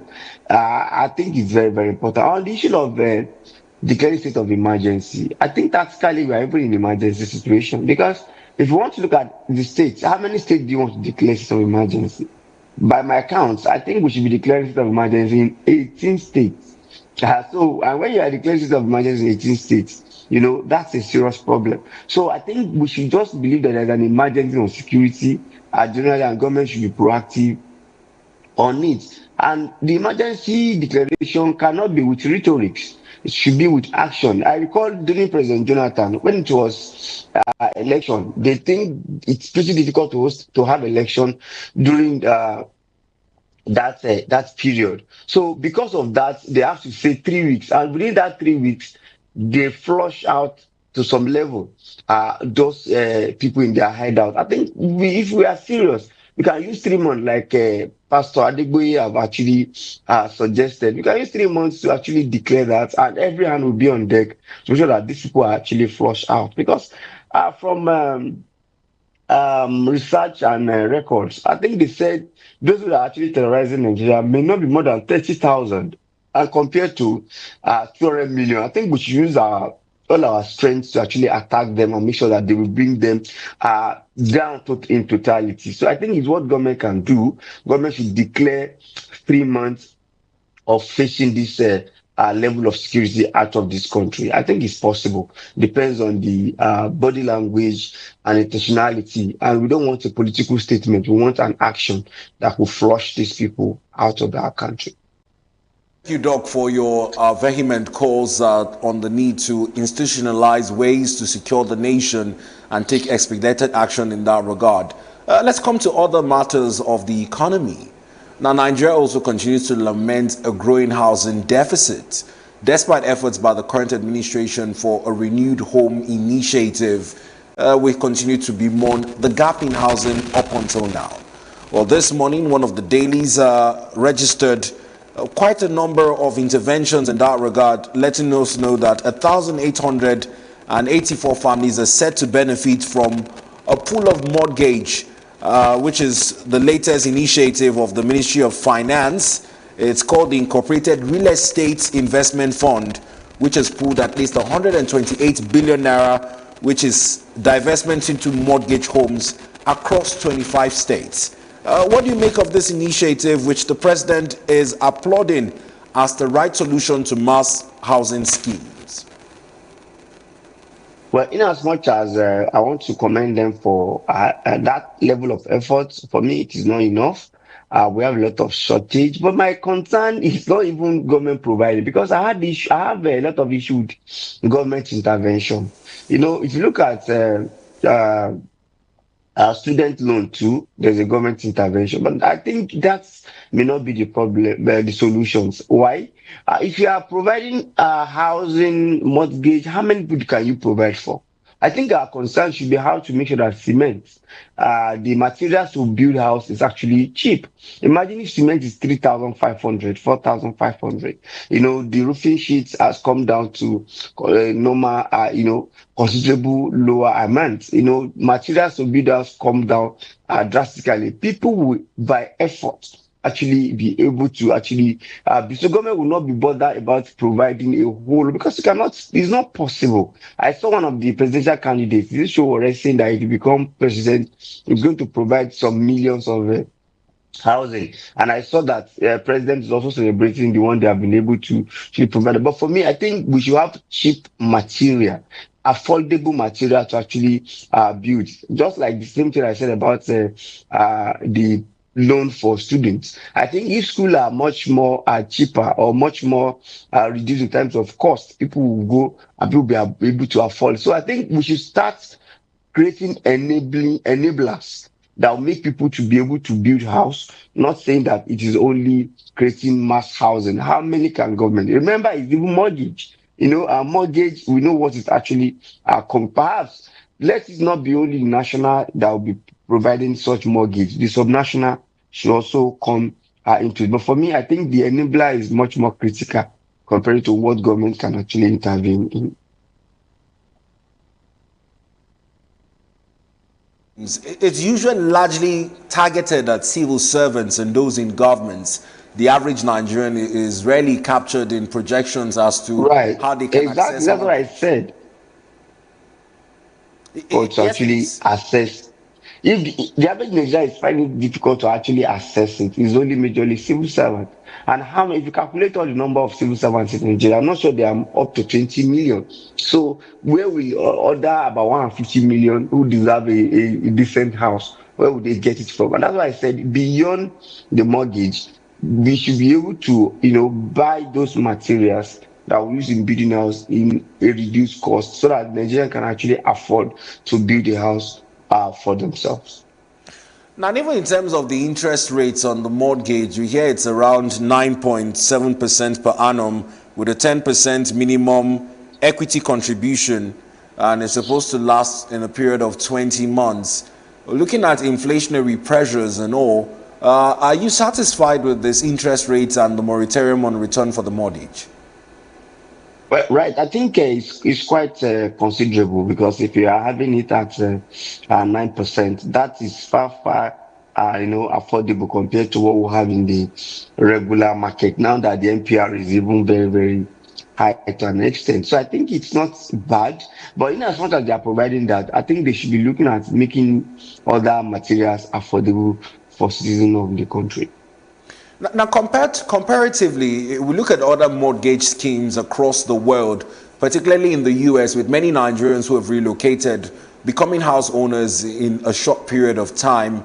Would you say that the flexibility of plans in other climes is not quite affordable in terms of Nigeria? We had talked about it's been only open to civil servants, where across the world, with your social security number alone, you can be able to apply for most of the schemes of the government. At this point, we have the NIN number in Nigeria. Should the NIN be a prerequisite to enable any Nigerian be able to apply for these mortgage houses beyond having a stable income as safeguarded by civil service employment? What other ideas or recommendations would you like the government to explore to ensure that mortgage schemes like this are accessible across board?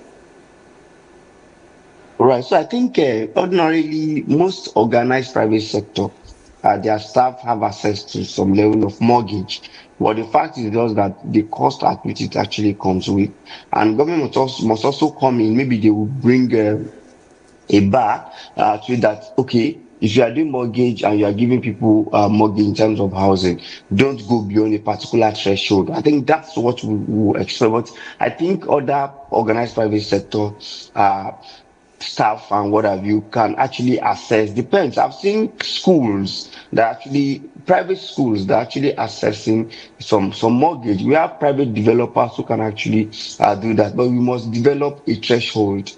And threshold development is also a function of the cost of the materials, because the builders also will be charging, will be bringing that cost, will be, telling you this amount you pay because of the amount of the material they actually are putting. So I think government should come in and develop a strategy that will make more Nigerians to be able to access those private mortgage facilities, because the federal government own can only be accessed by majorly the federal government. Though we have Federal Mortgage Bank, which is also doing their part to actually make housing available, but at what cost? I think that needs to be reviewed.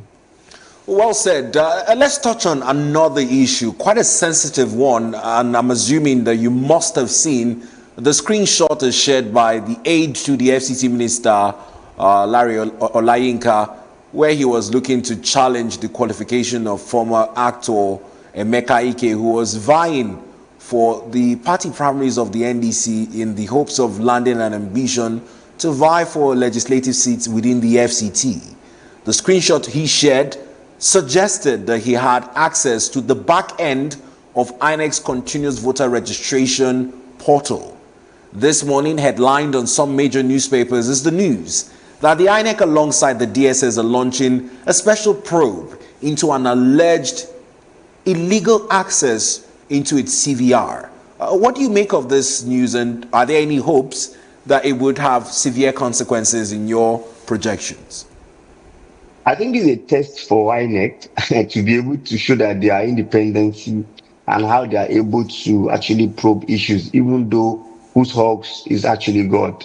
That's just a test for them. So Nigerians are waiting. We're waiting for what they can actually do, because that information would have come out from particular source who have access to their backend. So I think it's a test for them. I'll call it another litmus test for the INEC chairman and see how his legal antecedents and education will actually play in this role, because it needs to be tested and they need to actually look for that. You recall that Malam Nasir El-Rufai is actually allegedly, paying the price of, what's actually called leak. So at this point in time, I think this is a test for INEC, and we are waiting, we are looking, and we are watching what they will come out of it, bring out of it.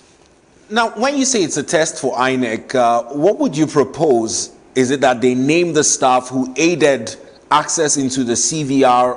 What are some of the ideas behind your mind in terms of saying it's a test for the INEC?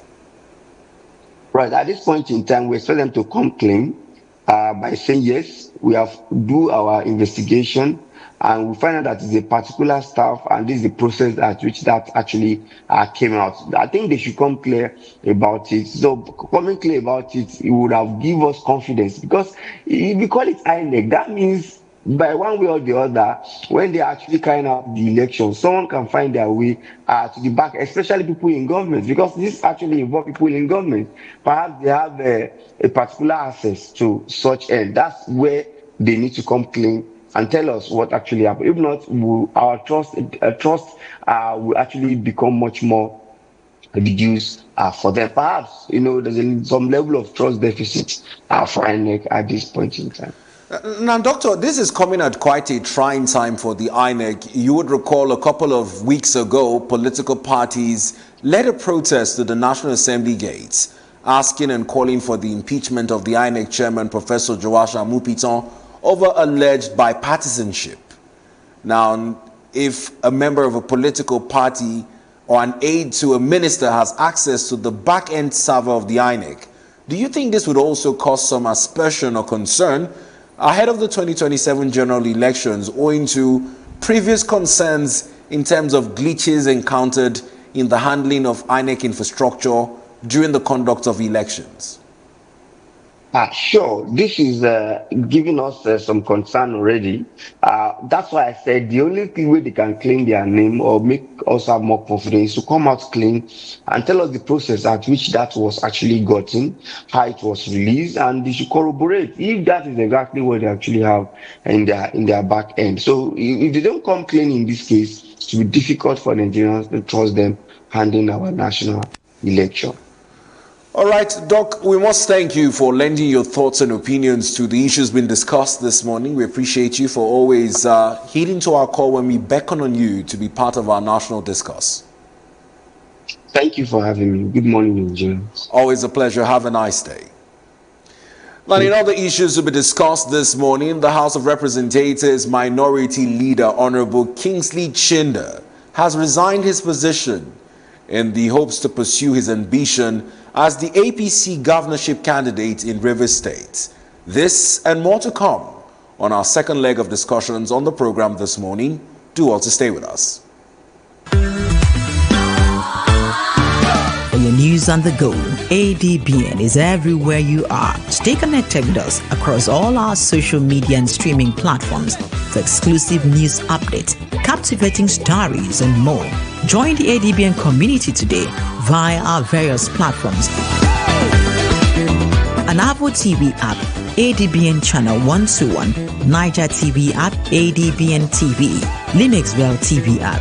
To get the latest news straight to your phone, join our WhatsApp TV channel. Just search for ADBN TV and hit the follow button. Turn on your notification to stay updated and never miss any part of the experience. Stay in the conversation with us across social media handles. On X at ADBN TV, Instagram at ADBN TV, Facebook ADBN TV, YouTube ADBN TV. Keep visiting our website on www.adbntv.com. Watch us live anytime, anywhere. ADBN TV, a part of you.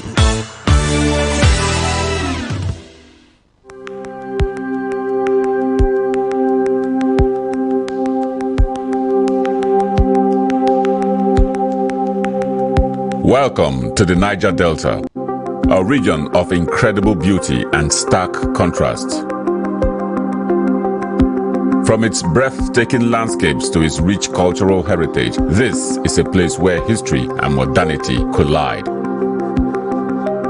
But beneath this serene surface lies a story of struggle and resilience. The Niger Delta is the lifeblood of Nigeria's economy, home to vast oil reserves that fuel the nation, yet it is a land where the people fight for their share of the wealth. Join us on the program Niger Delta Today as we explore the heart of the Niger Delta, discover the vibrant cultures, the struggles for environmental justice, and the stories of the people who call this place home. This is the Niger Delta, a land of contrast, a story of resilience, a journey of hope. Don't miss our exclusive series, Niger Delta Today, every day at 12 noon, only on ADBN TV. Witness the untold stories, experience the journey, be part of the change.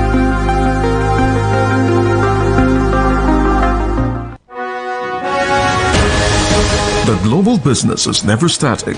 Watch the market report on ADBN TV for business information, latest happening, business deals, government economic policies, stock, crude oil and commodity trading, financial upstick and downstick, and the world of organized private sector. The market report showing on ADBN TV 1 to 2 p.m. Monday to Friday. The market report bringing you up to speed in the business world.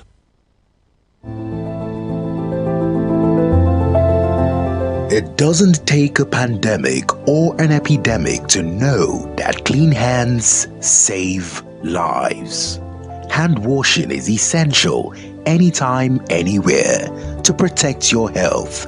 So keep washing your hands, not just when they're dirty, but even on the go. Stay safe, stay healthy, keep your hands clean.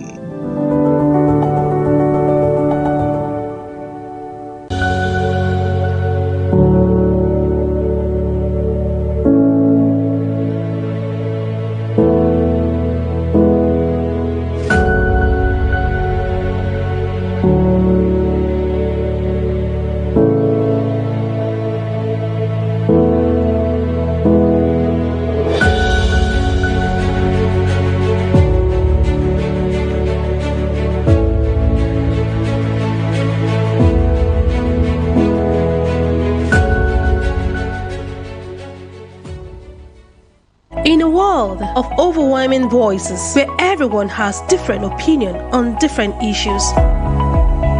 It is important that we bring the core issue to the fore.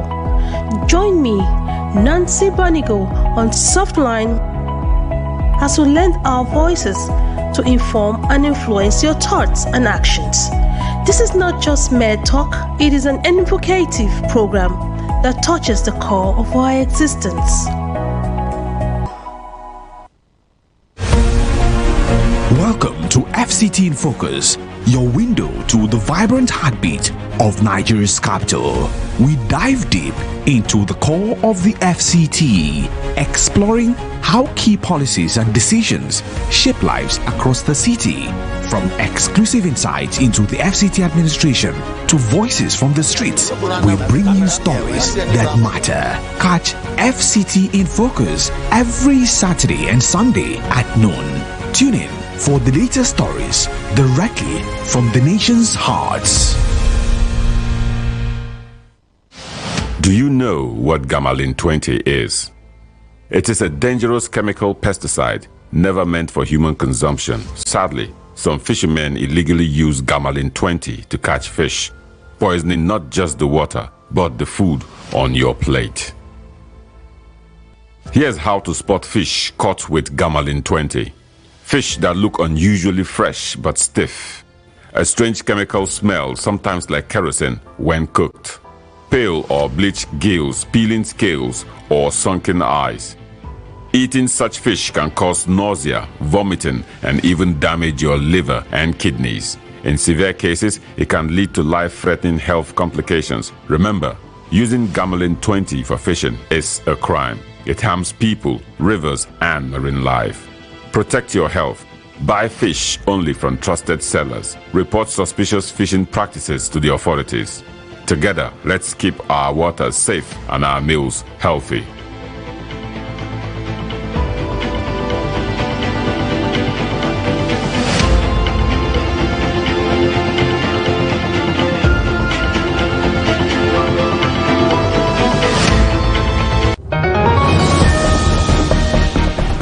Into the heartbeat of the world, where news meets real talk.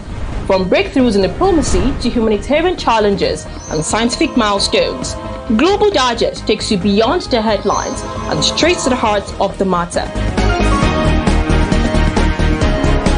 I am Amma Marcus. Be a part of the world unfolding stories at 3 p.m. on ADBN, channel 258 on DSTV, and Star Times, channel 140. Global Digest, your window to the world's current affairs, only on Advocate Broadcasting Network. Well, thanks for staying with us on the program this morning. Our next set of discussions are one that center on the issues in the news.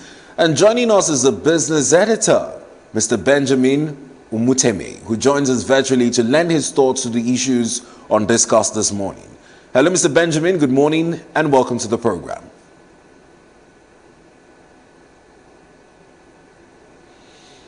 Hello, Mr. Benjamin, can you hear me?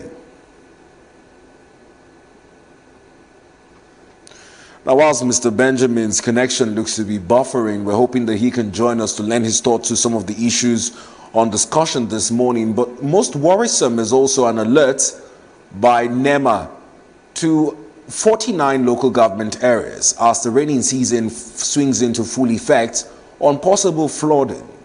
It's become a perennial issue of flood, and many Nigerians have had discussions and questions over the provisions of ecological funds to cater to some of the flood control initiatives as raised by Nigerians across states. And this morning, to further buttress the call from NEMA, cholera death toll has hit 39 in Borno as cases counts continue to rise. We're told by the First Daily newspaper that it has crossed 4,200 cases across Nigeria this morning. And if you recall, 2 years ago, Borno Maiduguri was another epicenter of floods. And cholera, which is a disease linked to hygiene and sanitation, which is further exacerbated by dirty water and contaminated food, is a major concern as we go into the rainy season as well. More so, all the news making reviews this morning. Let's pick up the First Daily for a reintimation of that prominent headline story greeting the front page. On the First Daily, earlier we looked at the headline as it read, cholera death toll hits 39 in Borno as cases surge past 4,200. Above that, Showore joins Oyo abduction protest, threatens march on Aso Rock. Obi raises alarm over escalating killings, abductions nationwide. Chinda dumps PDP for APC, steps down as minority leader. Let's take a look at the rider for more headline stories on the First Daily. A look at the rider of the First Daily beneath the picture of prominence, where you'd find Dr. Jumoke Oduwale with officials of Tony Blair Institute for Global Change and the IOTA Foundation during a recent meeting on the Adapt Digital Trade Initiative in Abuja. FG tightens borders, rolls out extra screening against Ebola threats. Khan declares June 14 Black Sunday to honor terror victims. NIMSI warns Nigerians against fake NIN correction portal. Amnesty condemns killing of 17 in Sokoto, bandit attack. INEC probes alleged voter registration data leak. Now, away from the First Daily, let's take a look at our concluding newspaper on the lineup this morning, where you'd find headlined the story of the APC governorship candidate in Rivers State who is resigning his position as the PDP minority leader. Honorable Kingsley Chinda is said to have resigned that position in the hopes of pursuing his aspirations to rise to the seat of governance in Rivers. Strap lines on the front page of the blueprint beneath that picture of prominence read, 13 other reps defect amid party's internal crisis. Akpabio pacifies senators aggrieved by Parmi's outcome. Now, you would recall that we told you at least 70 sitting lawmakers in both the Senate and the House of Representatives have failed to clinch return tickets. Now, lawmakers following the recently concluded party primaries have also voiced out their disgruntlement over the failure to return to the House. Now, most recently, the minority leader, Honorable Kingsley Chinda, announced his resignation of his position, having defected from the embattled PDP to the ruling APC. The lawmaker recently, at the concluded primary elections of APC, secured the governorship candidacy of the party for Rivers State ahead of the 2027 general elections. Upon his defection to the ruling APC, the Rivers-born lawmaker subsequently announced his minority leadership resignation. The decision formed part of the defection which continued on Tuesday in the House of Representatives. Now, above that lead story, INEC probes leak of voter data, traces users' accounts. CBN braces for liquidity surge in June as 10.9 trillion naira inflow hits bank systems. Friendly, Poland would fall, says Eric Chell. 15 Chinese, 9 Nigerians arraigned over illegal lithium mining in Nasarawa. FG heightens Ebola emergency response systems, threatens border control. Reps urge better funding of NCDC. The picture of prominence shows Blueprint Award will spur us to greater heights, says Galaxy Backbone CEO. Oyo school abductions, a time of national distress, not politics, says Governor Seyi Makinde. NLC, NUT, non-stage protest in Ibadan, Abuja, others. Global economy faces tests as trade, food, finance shock spreads. Niger Assembly approves 20.4 billion naira loan facility for Bago. Nigeria can leverage pension, sovereignty, wealth funds for growth. AFDB. Jimo Ibrahim presents Africa's position on small arms proliferation at UN. Now, before we have Mr. Benjamin Omuete join us, let's see if we can revisit a report from the NUT teachers' protests as covered by JC Morris. Just to remind you, the NUT embarked on a nationwide protest to voice out its disgruntlement over the prolonged abduction of teachers and school children who were abducted on May 14 from schools in Borno and in Oyo states, with increasing calls on the government to expedite the rescue of all abductees. More so, also facilitate the recovery of the body of the slain teacher who was gruesomely beheaded on live video. Now, this report was filed in by JC Morris, and it looks to highlight the solidarity rally as pictured across major schools in the country. We'll take a listen to that report and come back with hopes of joining Ben Omu Teme for more discussions on the program this morning. Across Nigeria, concerns over the safety of schools remain, following a series of abductions involving teachers and students. On May 15th, 7 teachers and 39 pupils and students were reportedly kidnapped from schools in Orire local government area of Oyo State. On the same day, more than 40 pupils and students were abducted from Musa Primary and Secondary Schools in Askira Uba local government area of Borno State. Against that backdrop, the Nigerian Union of Teachers held a nationwide rally on Tuesday in solidarity with teachers and learners still being held captive. Ahead of the rally, the union's leadership briefed journalists at its national headquarters in Abuja, where it renewed calls for the safe return of those abducted. An attack on education is an attack on the future of Nigeria. Today we cry for justice and demand action. We refuse to accept the attacks on our school and the kidnapping of educators and school children as normal ways of life. This event signifies a wake-up call that every day spent in captivity is another day of pain, trauma, and uncertainty for the abducted teachers, learners, and their families. It is also a reminder that any attack on school is not only a serious setback to quality education delivery, but a threat of our nation into a bleak, hopelessness, miserable future for its citizens. The rally drew teachers from different parts of the country, many carrying placards and banners, bearing messages of support for those still in captivity. The demonstration also highlighted wider concerns about insecurity and its impact on teaching and learning. It's not something we should be negotiating. The lives and property of every Nigerian is important. We have to strive to ensure that everyone is safe.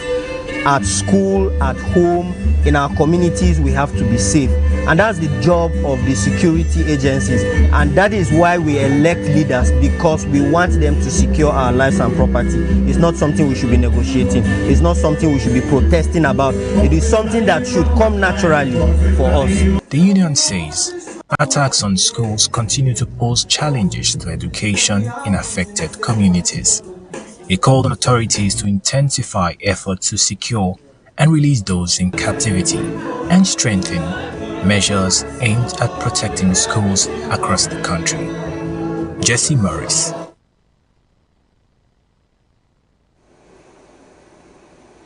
Welcome back and thanks for staying with us. Let's look to re-establish connection with Mr. Benjamin Umuteme, who joins us virtually to discuss issues on the news this morning. Hello, Mr. Benjamin. Good morning and welcome to the program. Good morning. Thank you for having me. Now, Mr. Benjamin, it's no news that Nigerians continue to bemoan the current economic realities, and there have been growing calls by the Nigerian Labour Congress for a review of the minimum wage. Many have called the proposal of 1 million naira monthly wage laughable, whilst other private organizations are questioning the decision to increase it to 100,000 naira. Usually at this time, it's basically from the angle of what the country can afford to generate as revenue, with our debt servicing continuing to leave our budgets in deficit. The reality of balancing revenue generation and economic survival is one we look to discuss this morning. In your view and opinion, how can Nigeria as a nation get this yearly yearnings by workers for improved wages to become a reality as against our challenges with balancing revenue generation and economic survival? Yes, thank you for the question. You see, now it's a little bit,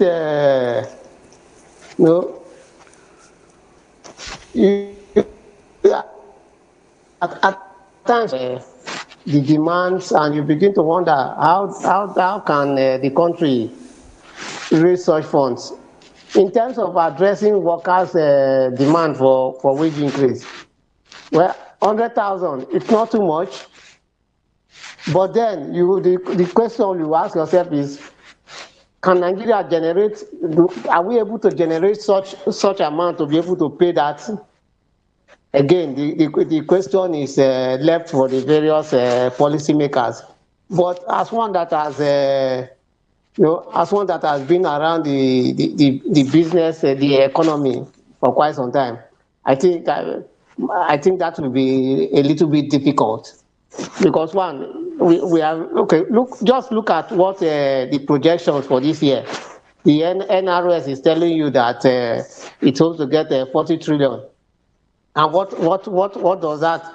If you break that down and look at what the workers are demanding, after paying, let's assuming now, after paying 100,000 to each worker, how much will be left for infrastructure? I think that is where the challenge is. We don't have that kind of money. We don't have that kind of money, and if we are going to do that, the government must need to tighten up issues of revenue leakages. I think for me that is where the real issue is, not even about generation. If we tighten up areas where we know that that people are dipping their hand into the coffers, then we'll be, so many things can be done. We are not even now talking about issues of infrastructure, so it's a little bit difficult. In terms of revenue generation, yes, Nigeria can do it, but the leakages are where the real challenge is. Leakages, Mr. Ben, we all recall that the president signed an executive order which he looked at curbing leakages in Nigeria's upstream petroleum sector. Many talked about how the NNPCL has been handling non-remittances of revenue to the Joint Federation accounts with the hope that this executive order would put an end to that leakage. Talking about that as one of the key interventions, can you also spotlight some other areas you would like to see interventions in shoring up leakages to our revenue? Yes, when you look at the revenue generating enterprises, the government should automate all payment system there. I think that's just the way to go. The situation where people still use manual means of payment, it doesn't speak well, and human nature.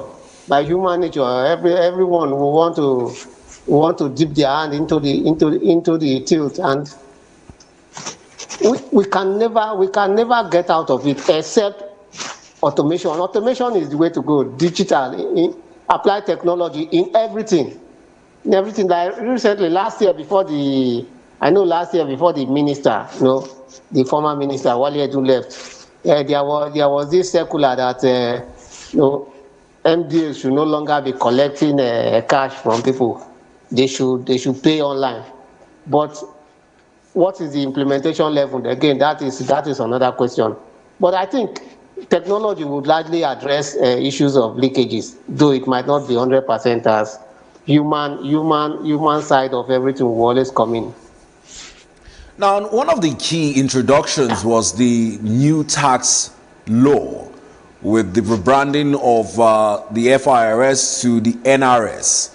Now, in terms of our revenue generating agencies, the Nigerian Customs and whatnot, beyond automating, having calls for a centralized collection point with a tax ombudsman to also provide for checks and balance in our tax and revenue collection systems. How well would you assess this in terms of its implementation across states? That is what we need to really centralize our tax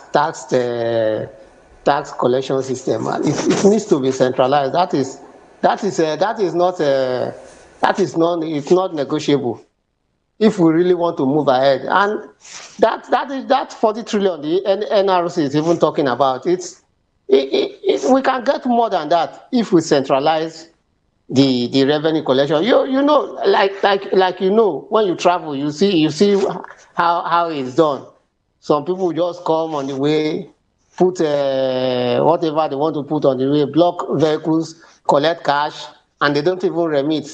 I remember 2 years ago, the chairman of Rivers State Internal Revenue Board was lamenting that they get virtually nothing from those that the contractors handling the issues of revenue collection. So centralization coupled with technology is the way to go. And of course, when you talk about tax in itself, we have to bring in more people into the tax net. A situation where those that are already there are being burdened more. It can't work. That is why you see these issues of tax avoidance, But when it is centralized, the states are able to key into it, because again, like I always say, if the states do not key into that, it might not work. Yes, you see them coming together. We have the Joint Revenue Tax Board, but what do they do? They'll tell you, no, we have to internally generated state internal revenue. But at the end of the day, when you look at what they generate, it's nothing compared to what they will have generated if it's centralized. So I think centralizing the tax collection system is the way to go.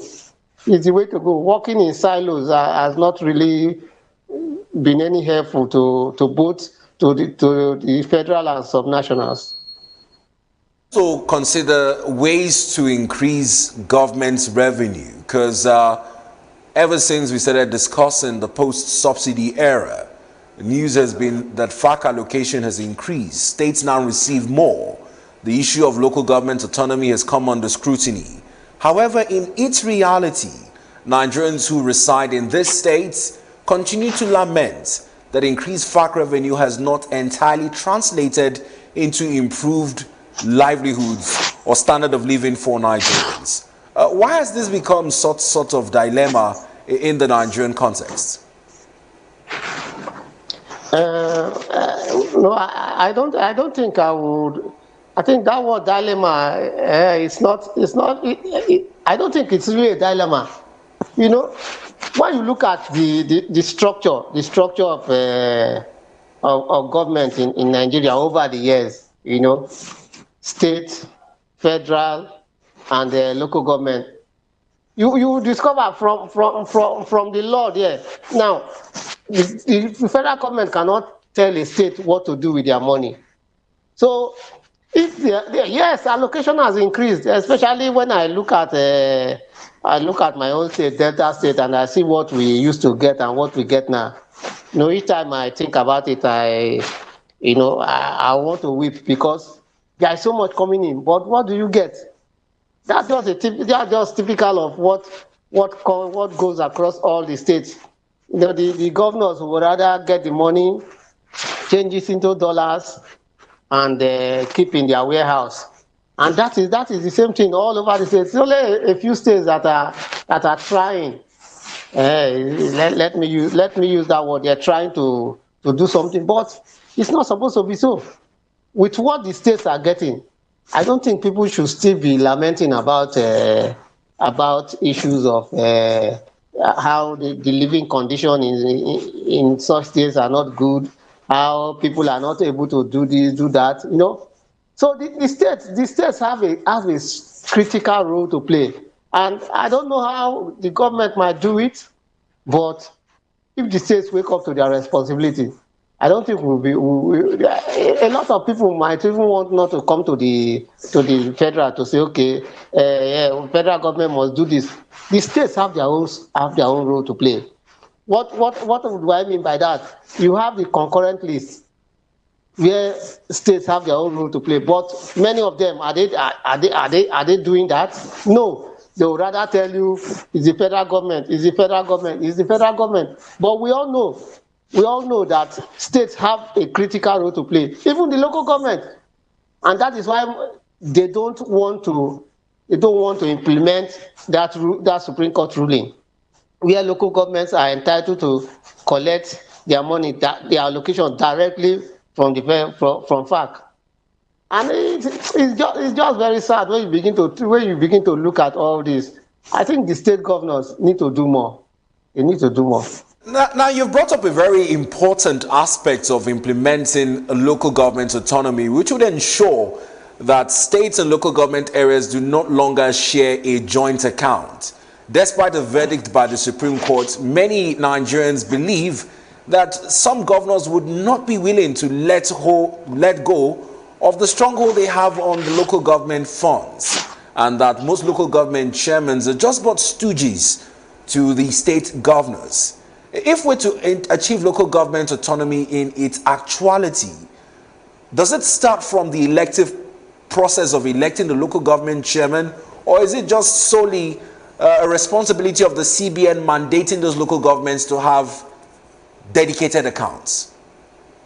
Yeah, it goes beyond just having a dedicated account. I think the process of election is also something. But then you and I know that local government chairmen are picked, and virtually it's as if elections doesn't hold in states. You know, it's just about, okay, this is my candidate. Just write his name there, and they'll pretend to have conducted local government election. We all know that. But I think maybe an executive order, or I don't know how the president will do it, but there needs to be something needs to change from the present arrangement where we have. Because without autonomy at the local government level, development will still be very difficult.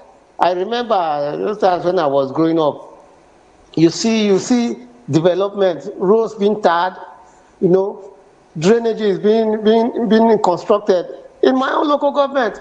And which is about 25 years ago, going to 30 years ago.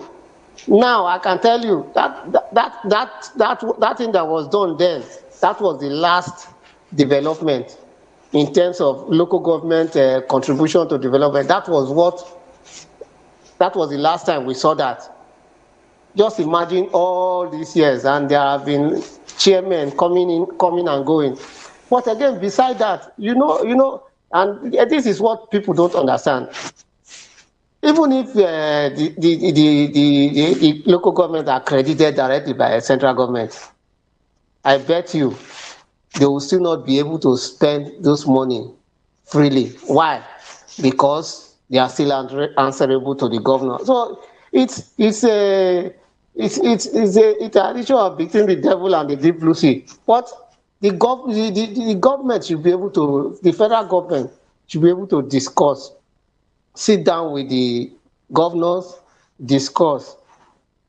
If they are willing, if the governor get the buy-in of the government of the president to improve living conditions across the states, it's not difficult for them to implement. It's not difficult. And there's also been the argument of resource-based allocation in terms of the internally generated revenue in states. Most states are waiting on FAC allocations despite having some abundant resources domiciled in those states. How do states with such resources unlock them as against the overdependence on allocations from the federal accounts?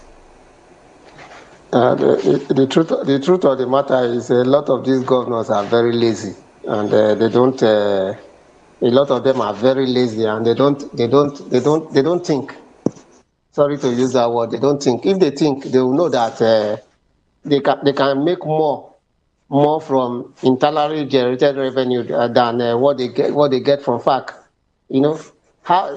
At least take a good example. Lagos. How have they been able to manage to climb from below $1 trillion to what they have now?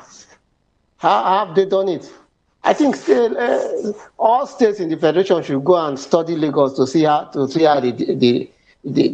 And now a state, raking in hundreds of billions in terms of internally generated revenue. So you can imagine if all states are able to do that. All this cry of the country is bad, Nigeria is a failed state won't even be there, because when they are when they are seeing development in the rural areas, that is a lot of people will just let's stick to this and see how the government can the government can do more. So it's just getting the buy-in. The states should be able to think. It should be able to think to see how they can generate funds.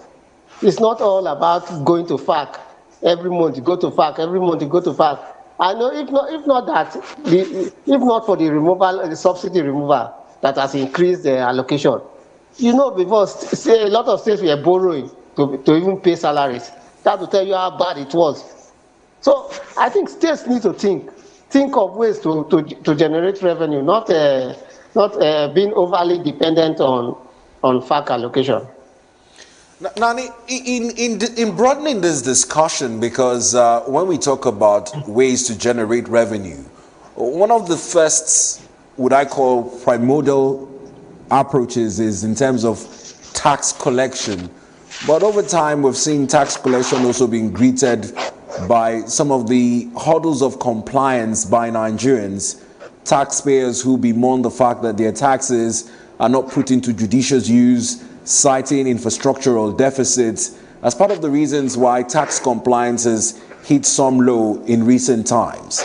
Looking at this premise, how best can we ensure or engender patriotic tax compliance while also holding government accountable on the judicious use of taxpayers' money?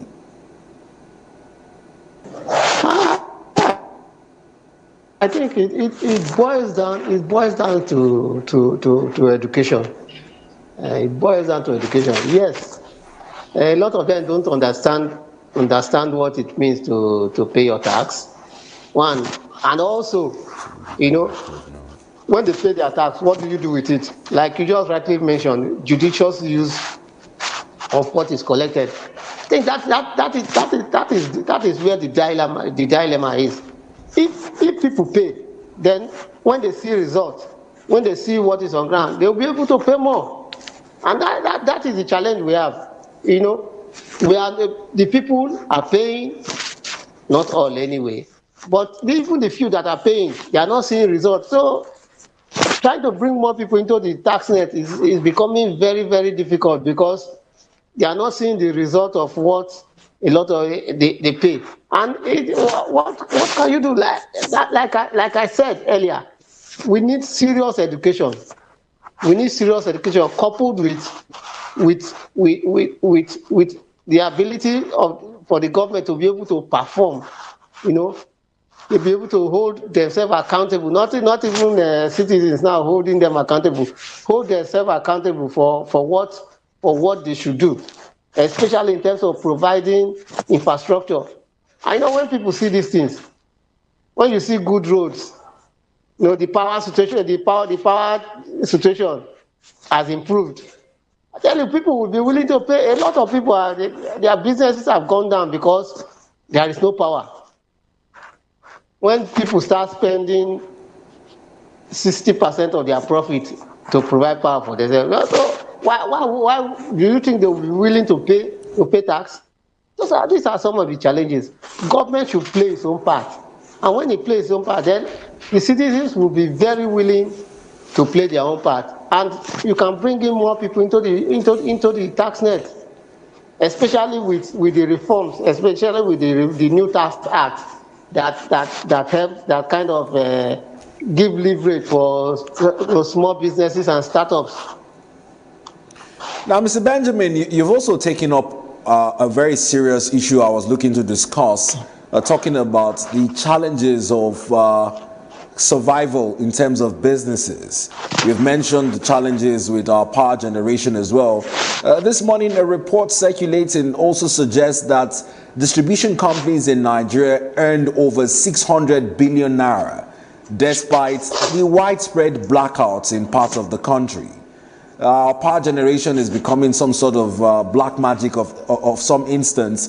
Let's get your reaction to this news headline on how distribution companies continue to upscale profits despite delivering little or no power to Nigerians.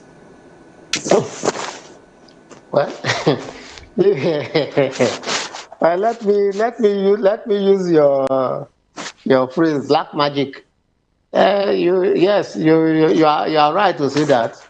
You are right to say that. And the truth of the matter is, the power sector has been it's like the elephant in the room. You know, it's a real challenge to everybody, not just businesses, but even private citizens.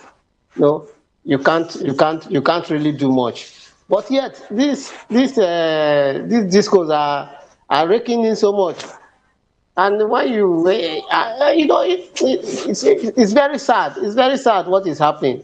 How do you get them to improve? The last time the former minister was discussing when asked about this issue of how do you get discos to be able to fulfill their obligations to the people. No, it was a little bit helpless because there is already their contract. They have contract. So except that contract expires, which will happen in 2018. and the government comes up with its own rules that this is what we need, we will still be stuck in this. You know, the GENCOs, one, they lack capacity. Secondly, they lack the technical, they lack the funds to put into the business. So it's the discourse. Well, it's a pity. The discourse. The government should just let me use the word endure till 2028 when you'll be able to set down the rules. You know, anyone that fails to meet it, they should just withdraw the licenses. I think that is the way to go, and get competent people that know the business to invest. You know, a lot of them came in not knowing the business. All they are interested in, let's make so much. But what about the people you are supposed to provide services to? Now, Mr. Benjamin, talking about this level of competence as well, it's been a concern for some Nigerians, particularly in the appointments of persons to head ministries that cater directly to some of our energy needs. Take, for instance, the Minister of Power. The minister resigned his position to aspire for the seat of governorship in his state, which was largely unsuccessful. Now, that has created a hiatus in that ministry. What does the president do going forward? Does he make another political appointment, or should he get a technocrat, one that is vested with the workings of the power ministry to saddle the hem of affairs in that regard? No, we already have a power minister, but nothing has been heard from him after the screening by the National Assembly. So yes, nothing has been heard from him. So it's we are just hoping that from what he said during the screening, we hope that he will live true to his word. No. Everybody knows what to do to get this sector moving. It's not as if it's something that is out of the blues. No, the agencies under the ministry, they know what to do. Those are where the technocrats are, the experts are. They know what to do. But I think it has more to do with the political will to get some of these recommendations implemented. And you know, Nigeria politics is it has its own ways, especially when it comes to party affiliations and all that. You know, so they know what to do. It's not as if nobody is saying they should reinvent the wheel.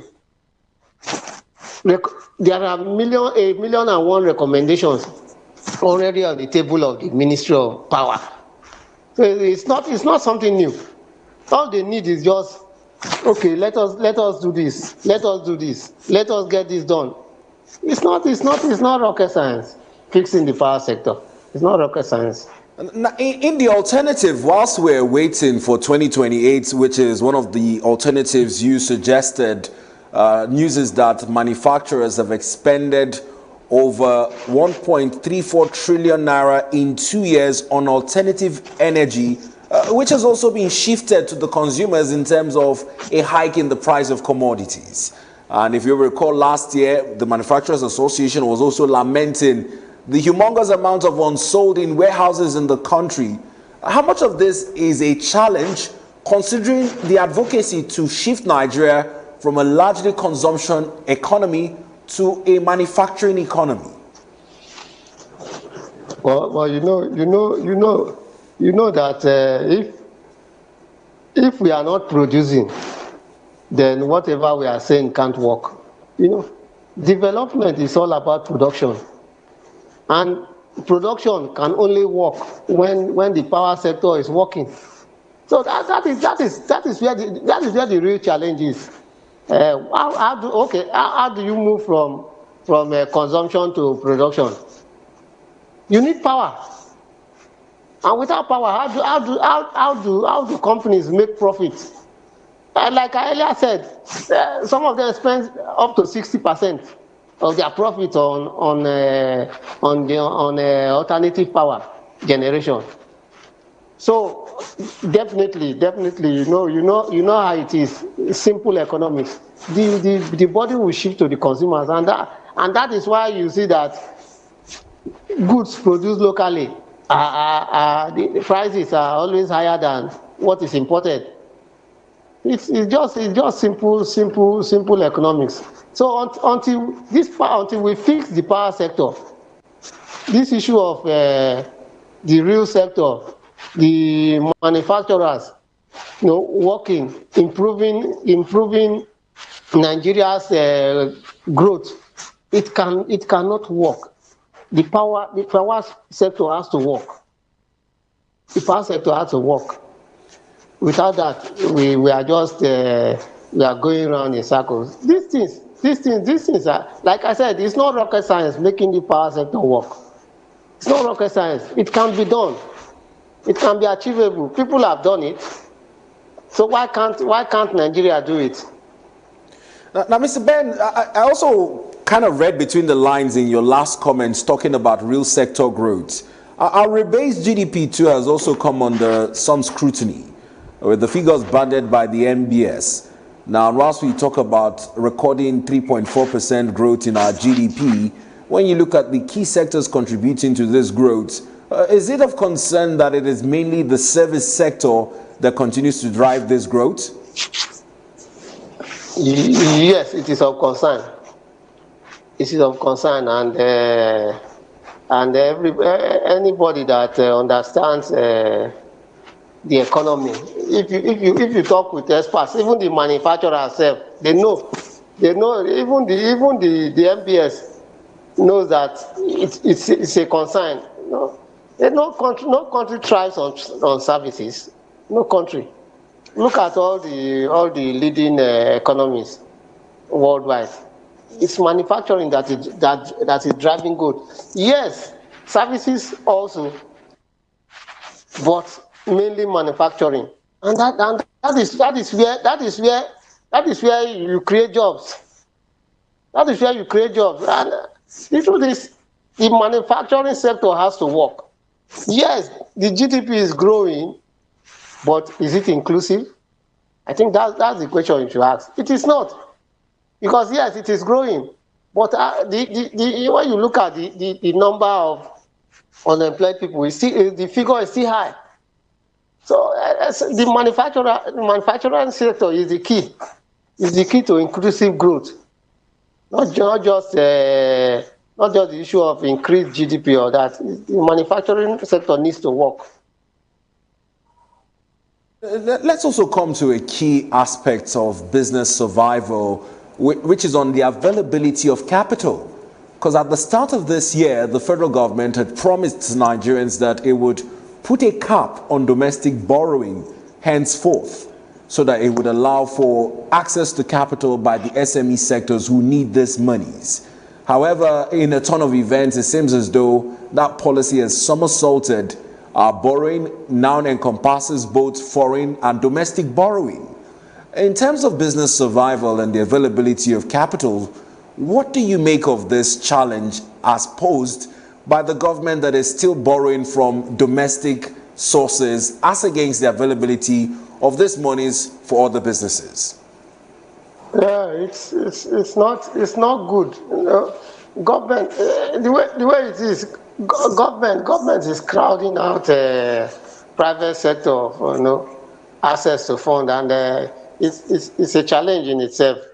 It's a challenge in itself. That is one on one hand, and also the banks even make it difficult for private sector players to even access funds. Why do I say so? You go to access fund, they bring up all types of conditions, and at the end of the day, a lot of people just back out. So you see that because they believe that the government is there, they will always come to borrow, and even if they want to borrow to private sectors, they look at those traders, oil and gas mostly, and it's not good. What of those small little startups those startups that can help create employment opportunities for people. No, because a lot of startups don't have the collateral to present in order to get funds. No, if it were when the CBN was intervening in some of these things, it would have been good. Yeah, there were issues that okay, people can access this fund, and it did help. But I think that era is gone for the CBN. It's all about orthodox monetary policy, stabilizing the financial system, bringing down inflation. I think that is the target of the CBN at the moment. So yes, it's unhealthy. It's unhealthy, but the banks should be able to lend to the private sector, especially SMEs. The CBN has encouraged them to do that through some policies tweak here and there, but the banks are not interested in that. They are not interested in that. Forced to recapitalize, ensuring that they raise their capital bases. However, news coming in this morning is that the issue of bank bad loans are becoming a recurrent decimal following the withdrawal of the 5% limit of forbearance. How does this affect bank operations going forward, noting that these bank loans have risen above CBN's 5% limit? But the issue of bank loans, bad debts has always been a challenge to the entire system. If you recall, there was a time the CBN had to sanction some banks, and when you look at what led to banks going under, it's this same issue of bad loans, insider abuse. That is mainly and if you go through the records, you discover that most of those loans are insider abuse. No collateral, no security to back up the loan. They just, okay, I'm an executive director, okay, just approve this, and that is what has been happening. So the CBN need to do more to be able to recover, because these are people's money. It's not the bank's money. These are people's money. So I think the CBN is doing a lot, but I think they can still do more, to be able to protect depositors' funds. Right. In closing, having discussed the angle of government revenue from the budget deficits to our debt servicing to ways states can boost their internally generated revenue to resource-based allocation, and even issues of capital availability and the bad loans which are affecting the availability of capital as well. Let's talk about the workers' salary and welfare. Now, organized labor led that call, talking about 1 million naira minimum wage. However, forgetting the private sector and all the, would I call them, semi-informal sectors that also employ labor mostly on a daily basis when you go into labor markets dotting the streets of Nigeria. What do you make of the position of the private sector that is looking at the 100,000 minimum wage as quite a burden to cater for, noting that operational cost of business running has also skyrocketed? How do Nigerian workers who are within the informal, semi-formal, and even private sectors brace up for current economic realities as against the demands for a living wage? The issue of living wage is always a good one. Nobody is saying living wage is necessary, but the truth of the matter is, the private sector, how many of them are even paying the 70,000 minimum wage? How many? A lot of these private sector entities, they are just managing to survive. You need to speak with them. Yesterday I was joking with a colleague, and we were talking about the telcos, and he said, how do you know the telcos are increasing tariff? And then he was saying, how do you justify it when you have to run alternative power 24 hours? So how do you reduce tariff? That is the question he asked me. So, and that is the situation the private sector finds itself. So that's why you see that most of them will not increase salaries. Most of them will not increase salaries. Yes, the living wage is good. Most of them will not increase salary because the money they spend to stay afloat has eroded what should be used to increase the welfare of their staff. No, it's a difficult thing. It's a difficult thing. Even that 100,000 labor is talking about. How many states will the states be able to pay? Yes, maybe the federal government can squeeze itself to pay. But how many states will be able to pay 100,000 naira? Even the 70,000 naira, how many states are paying? So the issue of wage increase and all that, it's neither here nor there. Let me just put it that way. Yes, it's good, but the realities on ground, does it support it? The call for wage increase. I know that this issue has also been one that has been called into review at the National Assembly with the recommendation that the wage be reviewed after 3 years. However, organized labor has also proposed that if wages cannot be reviewed as at when due, the government should introduce cost of living allowances to help workers deal with some of the global effects of the Middle East crisis on the price of petrol and our current economic realities. Can this be an alternative that is realizable in the short term whilst waiting for a wage or salary review in the next 3 years? That's difficult. It will be difficult. It will be difficult when you look at the numbers. When you look at the numbers, it will be difficult because most times it's not about proposing some of these things. But look at the numbers of what is available. Nigeria is a very peculiar situation. Everybody wants to grab as much as they can. So at the end of the day, what comes into the government coffers? How do you, if what comes into the government coffers is not enough for even the government to even fulfill its obligation? So how would you be able to implement what they are proposing? It's difficult. The numbers do not support it.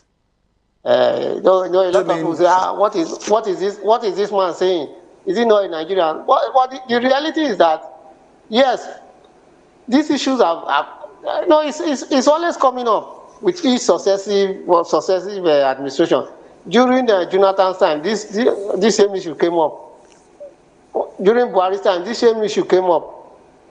But it was come up. But the reality is, does Nigeria have that money? Okay, now look for instance. Now you did mention about the budget deficit. We at the end of the day, we are still going to boil down to borrowing. So yes. It is good, but do the numbers support the call for it? All right, Mr. Benjamin Umuteme, it's been nice talking to you this morning. We're hopeful that we continue to deliberate on these issues and draw the attention of the government to them so that the lives of common Nigerians can improve. We appreciate you. Thank you for having me. It's always been a pleasure. Well, this is where we draw the curtains to a close on our current affairs-driven discussions on issues in the news. Whilst yearning for living wages by the Nigerian workers continue to top agenda across the country, the current government's projections and its budget is in deficit, with debt servicing and borrowing being part of the major conversations this morning. In the hopes that organized labor continues to push home demands for improved wages of workers, we'll revisit these discussions in the coming days to keep you intimated on developments as they continue to greet the front burner. My name is Beto Bryan, thanking you for being a part of the program this morning. At the top of the hour, our Abuja Sports editor, Mr. Samuel Adeleke, would be in the studio to keep you abreast with the countdown to the Mundial as the World Cup gets set to kick off in a week's time. Do well to stay tuned and enjoy it.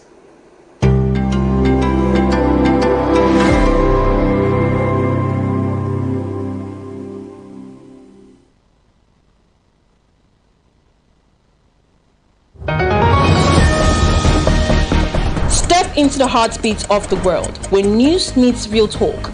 From breakthroughs in diplomacy to humanitarian challenges and scientific milestones, Global Digest takes you beyond the headlines and straight to the heart of the matter. I am Amma Marcus. Be a part of the world unfolding stories at 3 p.m. on ADBN, channel 258 on DSTV, and Star Times, channel 140. Global Digest, your window to the world's current affairs, only on Advocate Broadcasting Network.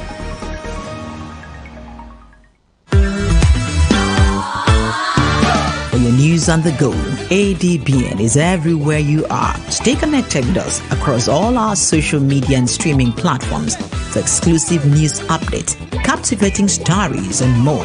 Join the ADBN community today via our various platforms. Anavo TV app, ADBN channel 121, Niger TV app, ADBN TV, Limexwell TV app. To get the latest news straight to your phone, join our WhatsApp TV channel. Just search for ADBN TV and hit the follow button. Turn on your notification to stay updated and never miss any part of the experience. Stay in the conversation with us across social media handles. On X at ADBN TV, Instagram at ADBN TV, Facebook ADBN TV, YouTube ADBN TV. Keep visiting our website on www.adbntv.com. Watch us live anytime, anywhere. ADBN TV, a part of you.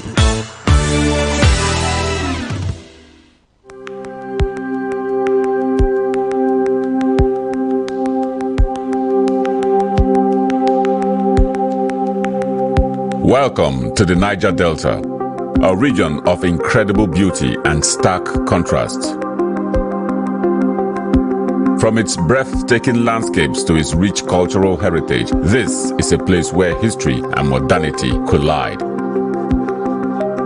But beneath this serene surface lies a story of struggle and resilience. The Niger Delta is the lifeblood of Nigeria's economy, home to vast oil reserves that fuel the nation, yet it is a land where the people fight for their share of the wealth. Join us on the program Niger Delta Today as we explore the heart of the Niger Delta, discover the vibrant cultures, the struggles for environmental justice, and the stories of the people who call this place home. This is the Niger Delta, a land of contrast, a story of resilience, a journey of hope. Don't miss our exclusive series, Niger Delta Today, every day at 12 noon, only on ADBN TV. Witness the untold stories, experience the journey, be part of the change.